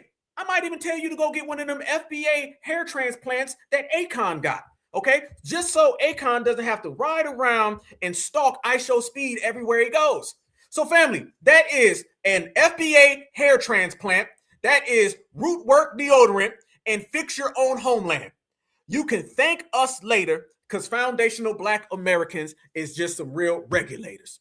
So when you look at everything, family, and you look at the Africanizing of Foundational Black American culture, it has failed. It will never succeed because we're too strong. We're too powerful. We're too mighty. FBA shuts down anything. It's to the point, fam, where now we're shutting down things before they even get started. I remember back in the day where people used to have to shut things down after it got going. Now we're shutting down things before it ever starts. So I'll take that exchange every day of the week, and I'll take being a Foundational Black American for life, and I'll take every single one of y'all, my good brothers and sisters, kings, queens, goddess, and gods, to walk side by side with y'all everywhere we go. Just know everywhere we go, everybody else hits the goddamn dough. Because FBA, we run everything. Love y'all with a passion, family. It has been an amazing episode. On this one, we the only ones out there who broke down all the tethers. We looked at IShowSpeed. Some of his paperwork is dirty. We put it on the table. A hell of a lot of it was dirty. We put it on the table. But more so, family, we broke down the whole system that's trying to hate on us, trying to erase us and replace us because they ain't us. And we the ones they can't touch. And they know what it is because we the ones saying it. FBA wins. FBA runs the yard. FBA is exceptional. And I want all my exceptional foundational Black American brothers and sisters, continue to be yourself. Continue to ride. I know somebody going to be popping up and they going to be mad and they going to say, he is FBA. Y'all's talking about tethers all damn day long. Keep on talking about FBA and we going to keep on not listening to you. And however old you are, tether, I don't care if you 30, 40, 50, 60, whatever. You've had a whole damn lifetime of being a nobody. And a foundational Black American was already a superstar when we was born. Self, star, shine for life. That's the FBA way because FBA don't play. Certified salute. All right, y'all. Please have a beautiful weekend. Cannot wait to see you guys all on the other side. Love the regulating. Love the family. Love everything about ya. Beautiful. All my beautiful foundational Black American sisters. I see every last one of y'all. Much love and respect. All my strong foundational Black American brothers. I see every single one of y'all. Nothing but love and respect. Nobody loves the lineage more than us, fam, and we're going to always hold it down. We're going to continue. Certified 100, y'all. Certified 100, which means we keep it all the way 100% of the time. That's all of us, y'all. The number one chat in the whole world. In the whole world, I put us up against anybody from any channel with any network. I don't give a damn. ABC, NBC. We whooping their ass down the street, up the corner. They getting mollywopped. I love every last one of y'all with the passion for life. Nobody's better than us. And I'm going to go ahead and stand on that platform, on that square, and say it loud. I'm FBA, and I'm proud. There you go. All right, y'all. See you on the other side. Much love and respect. Continue to run a check on everybody. And if you see something out there that ain't right, go ahead and just know, man, FBA, we the correctors, and all we do is correct all the energy. Certified salute to you from me. Much love and respect, y'all. FBA all damn day. Number one activist in the building, in the place. Let's go to work. Always remember, no matter where you go, no matter what you do, no matter where you at, that Black is beautiful, and beautiful is always Black. Free Huey.